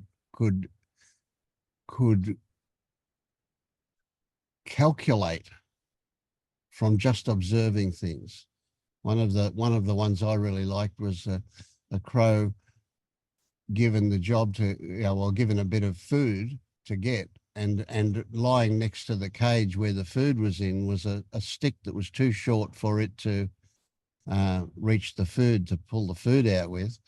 But in a bottle next to it was another stick that was long enough to reach it. But the crow had to use the short stick to get the long stick out of the bottle to reach the food, to get the food. And the crow just sat and looked at it and then knew exactly what to do. It went and got the short stick, took it straight to the bottle, got the long stick out of the bottle, and used the long stick to get the food. And you think, wow, this thing's got a brain the size of a marble, yet it can work out things that people can't work out. It's amazing. And then, and this recent study that I saw was about crows not just being able to count, but understanding numbers. They actually understood what a mathematical equation. It was without going into the details. So what it tells me is we just never can draw conclusions about what's going on around us. We just don't know. There's just way more than we think in this world. You know, we think animals are dumb, but they're not dumb. They just have a different kind of intelligence to us. And to think that the cockroach has got intelligence makes a lot of sense to me. They're great survivors. Yeah.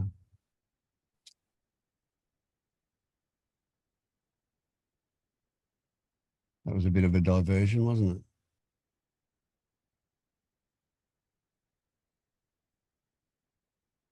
So we got no chance of understanding how our own mind works. That's kind of what I'm saying. It's just way too big. It's just too complex. There's too much going on. So understanding it isn't the issue. Accepting it is the issue. Yeah.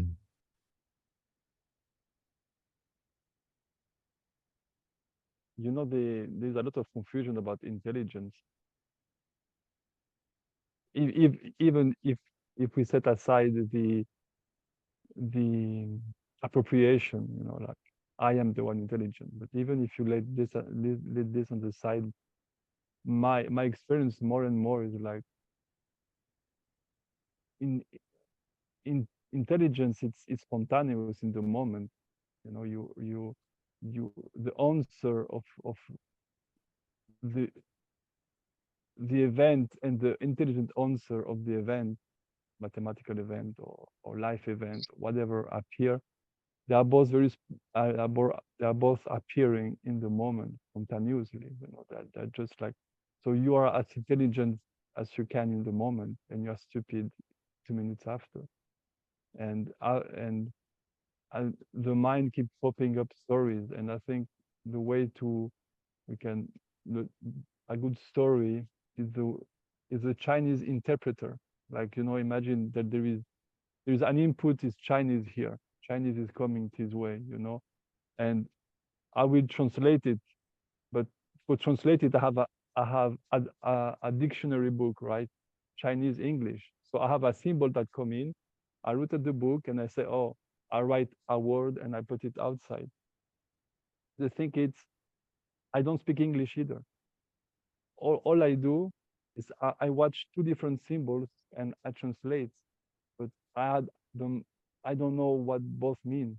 I have no idea what the input mean, and I don't have what the output mean either. And the mind, it's kind of, it is large, translating everything, but it doesn't know what anything means in any way. And this is why there is so much stress and anxiety, because there is this strong belief that this person inside the box have to figure everything out. I have to understand to survive. But no, you don't have. In fact, the less the flow it's flowing, you don't have to understand. Like, but the mind cannot allow this kind of conceptual understanding. Like a tree is very intelligent. Everything is intelligent in itself, but it's not an intelligence that needs someone behind it. I don't know if it makes sense, but I hope Total sense. Total sense. That is so in the moment that information just comes through without, and it comes out as words like it is now. Yeah. It's a sense, comes out in what you're hearing as words. But then after that, it just disperses and goes where it needs to go. But I don't know anything. And so if somebody says, what you just say, if I'm in that flow, I don't remember what I just said. There's no need to. It came in, it came out as words, went where it needed to go, and it's gone again.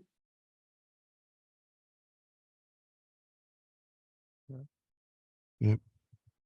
But there is the mind who want to interpret everything. What was before, what was say, and this is the crazy monkey, you know, he's trying to make sense. But he doesn't speak neither the language of sensation, neither the language of perception.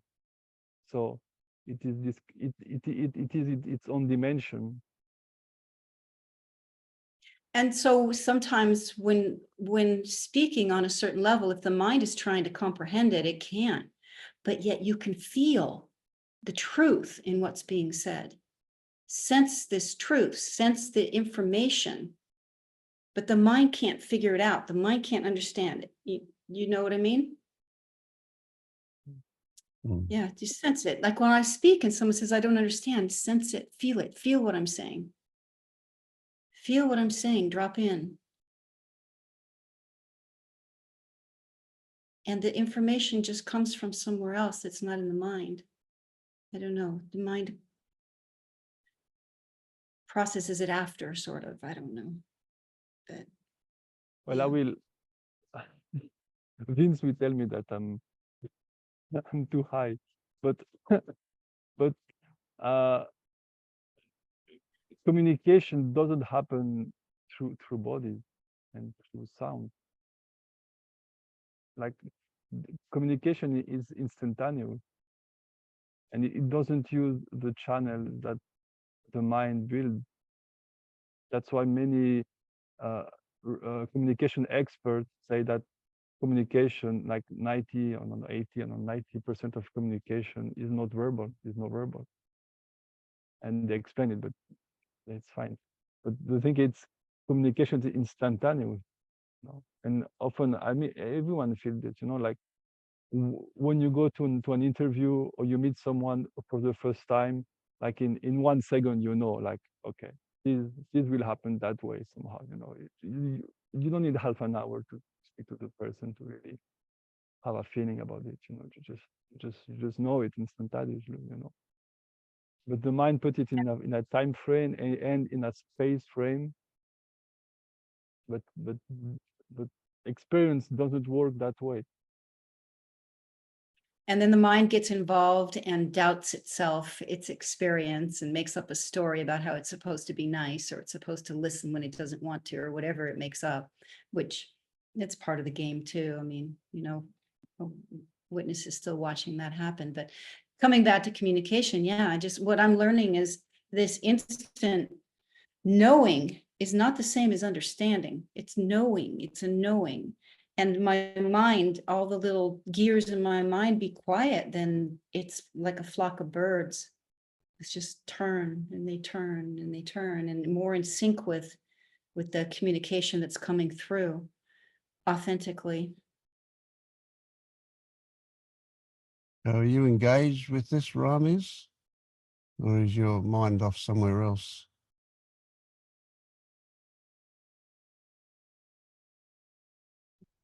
I'm here. So what are you feeling at the moment?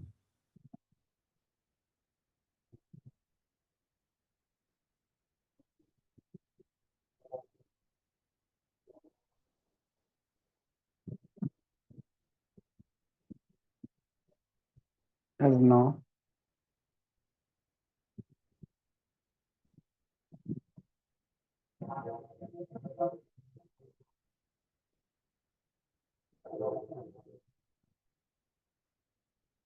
If I direct your focus towards a sense of being stuck versus changing, which one would you say you're closest to?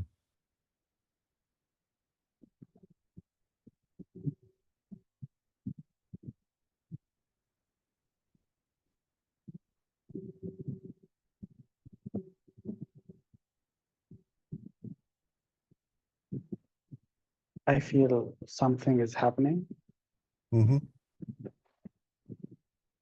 but I can't understand it. Yep. Yeah, that's okay. That's good. All right. Yeah. And when you said that, I immediately judged that as good. My mind went, oh, good. Something's happening. I like that.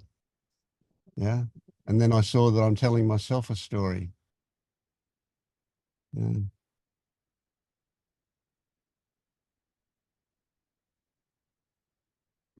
Do you recognize a feeling about that? Do you feel good that something is happening?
I feel like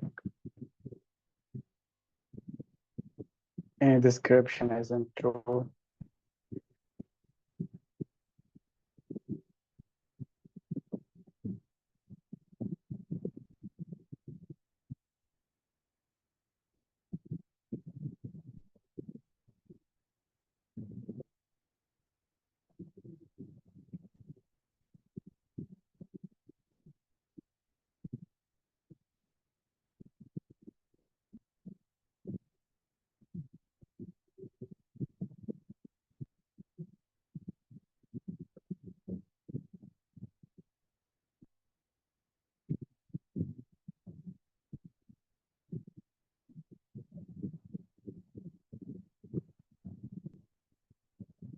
When I ask you a question like that, you pause for a long time, seeming to look for the answer.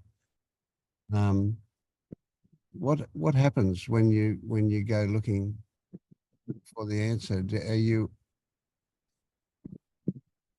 Why such a long pause? Not that I'm saying anything wrong with that, but there is, what's going on when are you considering the question? Are you looking for something, for an answer? What's happening?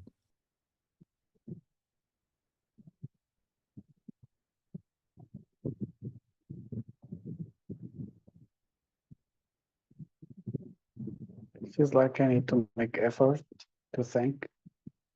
Okay. Yeah.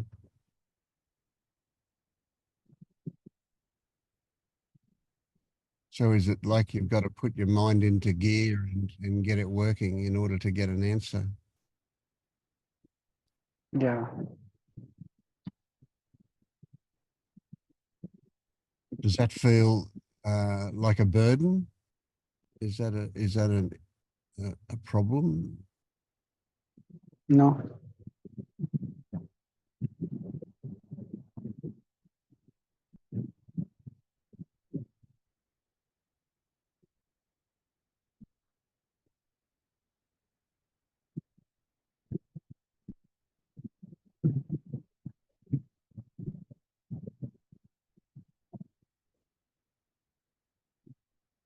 So when you say there is movement,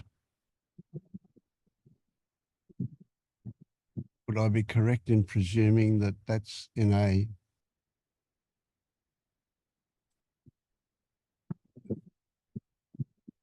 can't find the right word here. It's an improvement. That, that'll be the best word for the moment.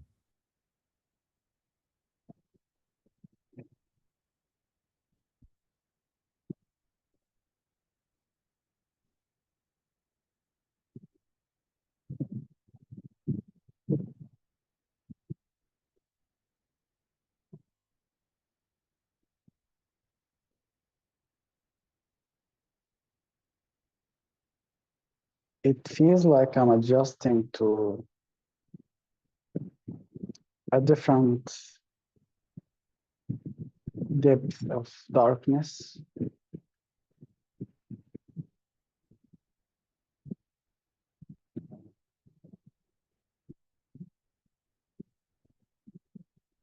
Right. Less dark, more dark? How different? How is it different? More dark. Okay.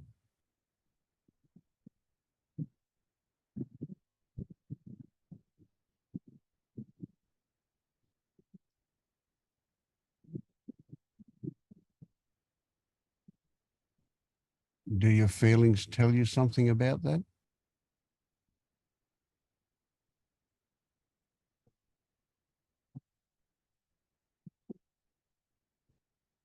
I feel like I want to go even deeper.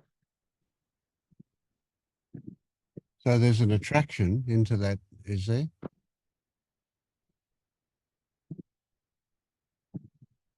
Yeah, Does that deeper darkness feel more peaceful?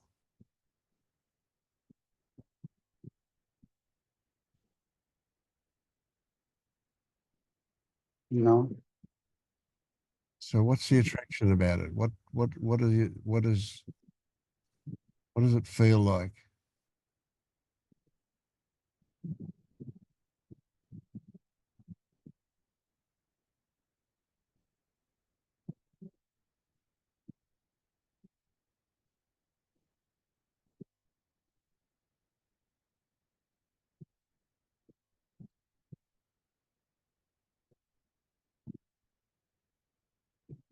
The opposite direction seems like it takes more effort.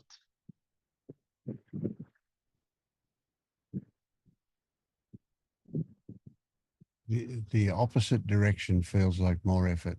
So getting into a lighter place would feel like more effort. Into a darker place is less effort. Is that what you're saying?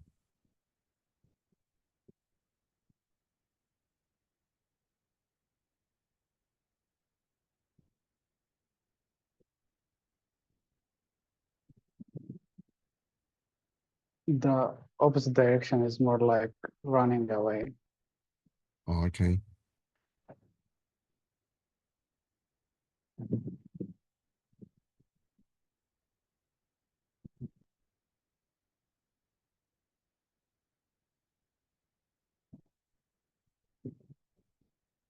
So allowing yourself to sink into the darkness. I mean, that's the story I just made up, but allowing that to happen feels like it's not running away, feels like it's a positive thing to do.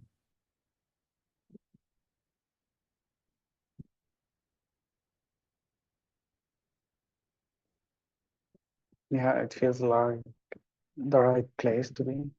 Mm-hmm.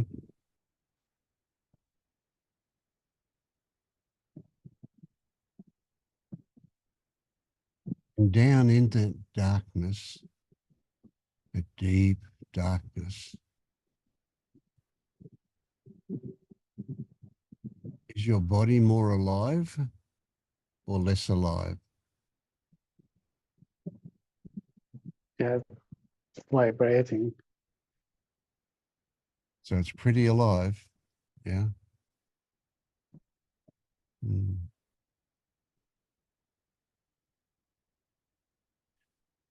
Does that vibration feel like it's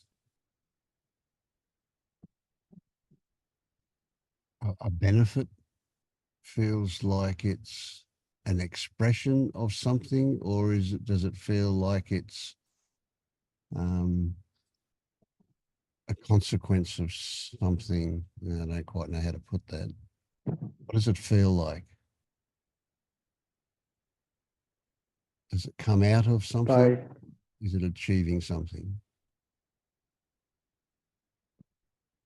it's like exploring. Exploring, yeah, great. Good. I like that. Yeah. So you're certainly in discovery mode. There are things to be seen. Yeah.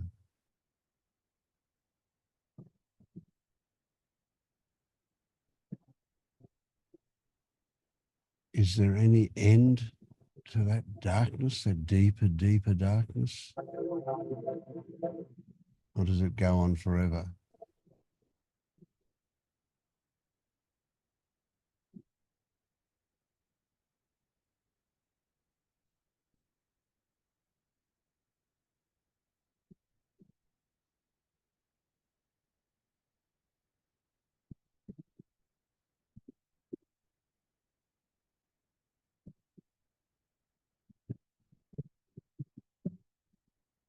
I don't know.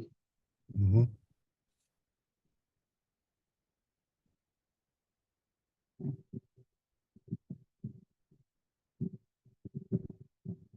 Does it feel like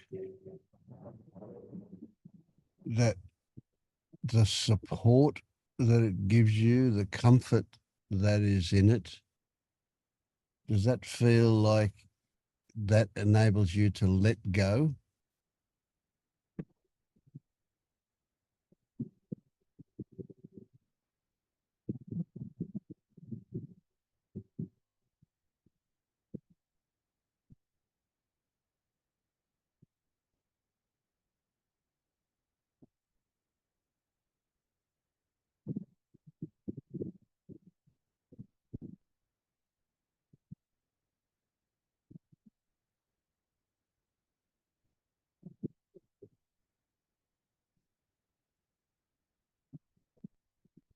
I can't really say. Mm-hmm.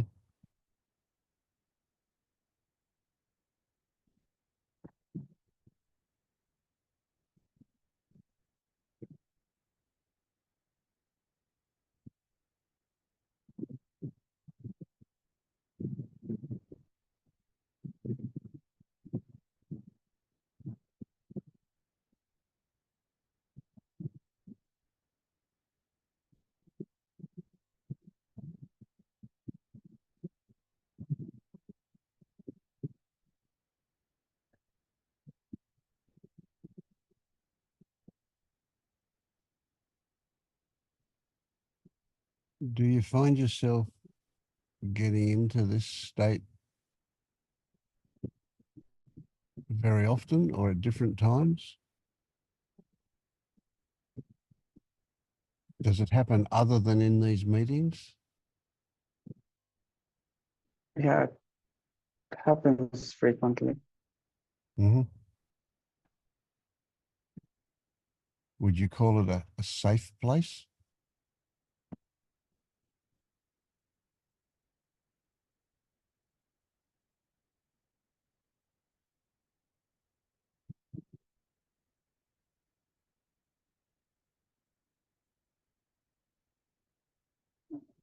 Mm, not exactly. It's more like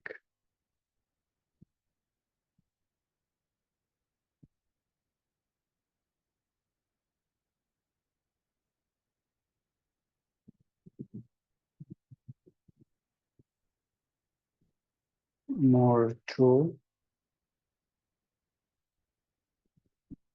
Didn't get that last word. More what? True. True. Yes. Yeah. Okay. More authentic. Yeah.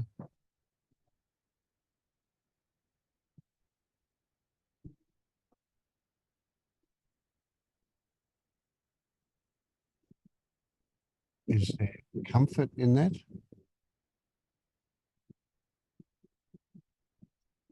Not comfort, but maybe lightness. Okay. Yeah.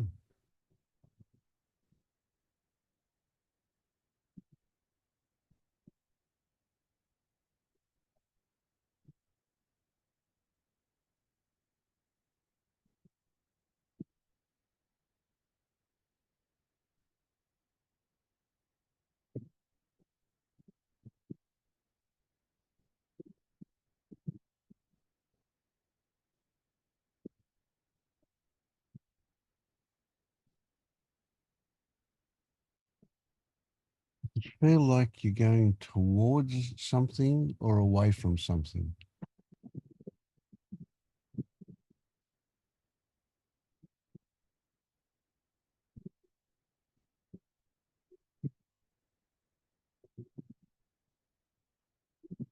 Word. Mm-hmm.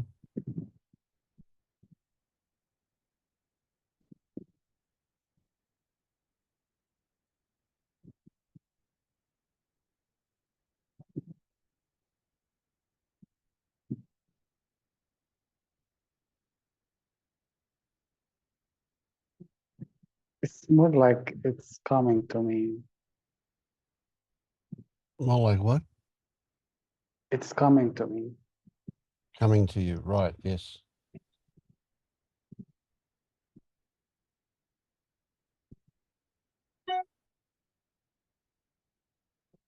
It has this feeling of being inevitable.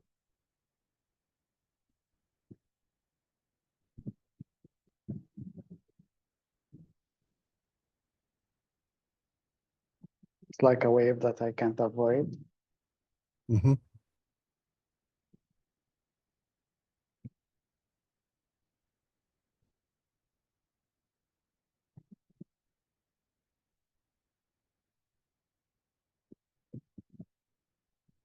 Really like it so far. So what do you get the feeling that there is nothing to do but just allow this experience to be what it is and that will change things?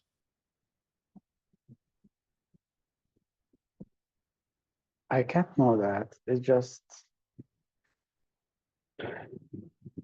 No, I'm I not ran asking out of you to know it. tricks. Yeah. I feel like I'm running out of tricks to Yeah. Okay.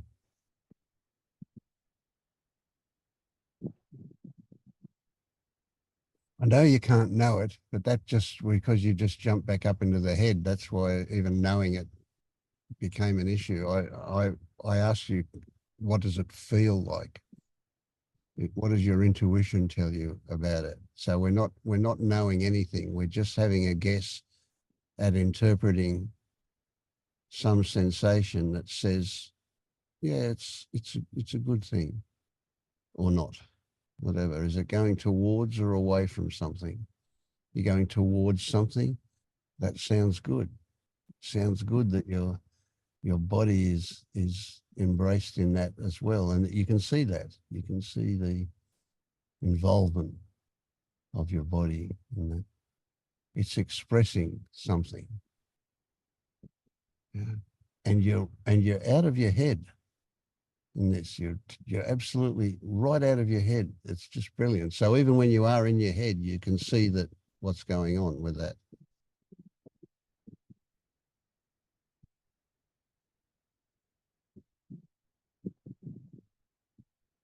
And even whether you can feel it or not, it is facilitating change. It is the act of changing. It is what's happening. It is movement. Yeah, brilliant. Yeah. And so the idea that you're running out of tricks, what are you going to do after this? Forget it. Don't worry about it. It's not, that'll come to you the same as this came to you. And this didn't come to you because of any thinking that you did it? the mind seems like most of the time incoherent. It seems that way.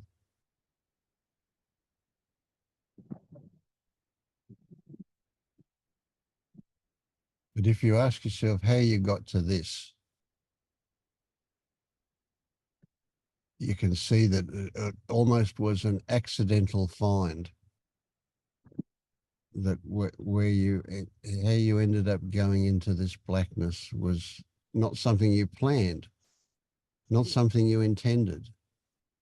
It's something that happened.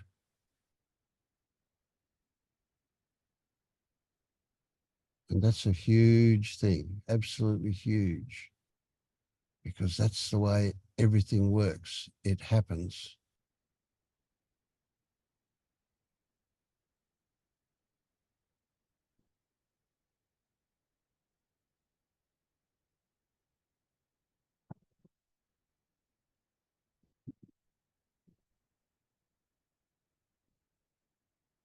Do that again. Shrug your shoulders bigger. Do a big shrug. Yeah. That's it. Doesn't that feel good?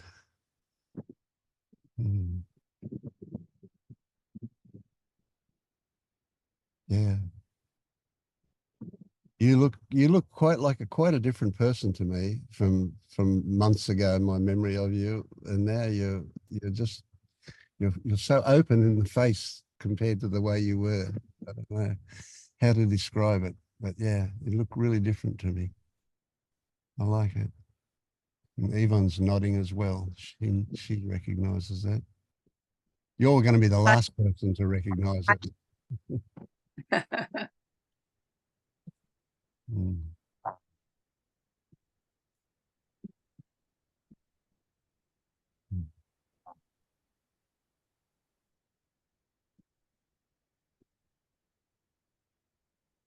Yeah, it's like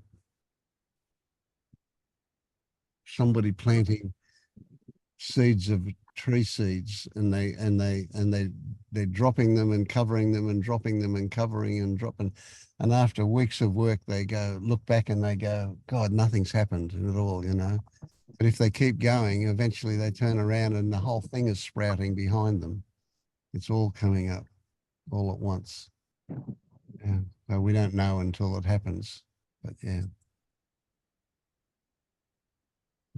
I love that metaphor of planting seeds, and some will germinate and some won't, but yeah, it's all good.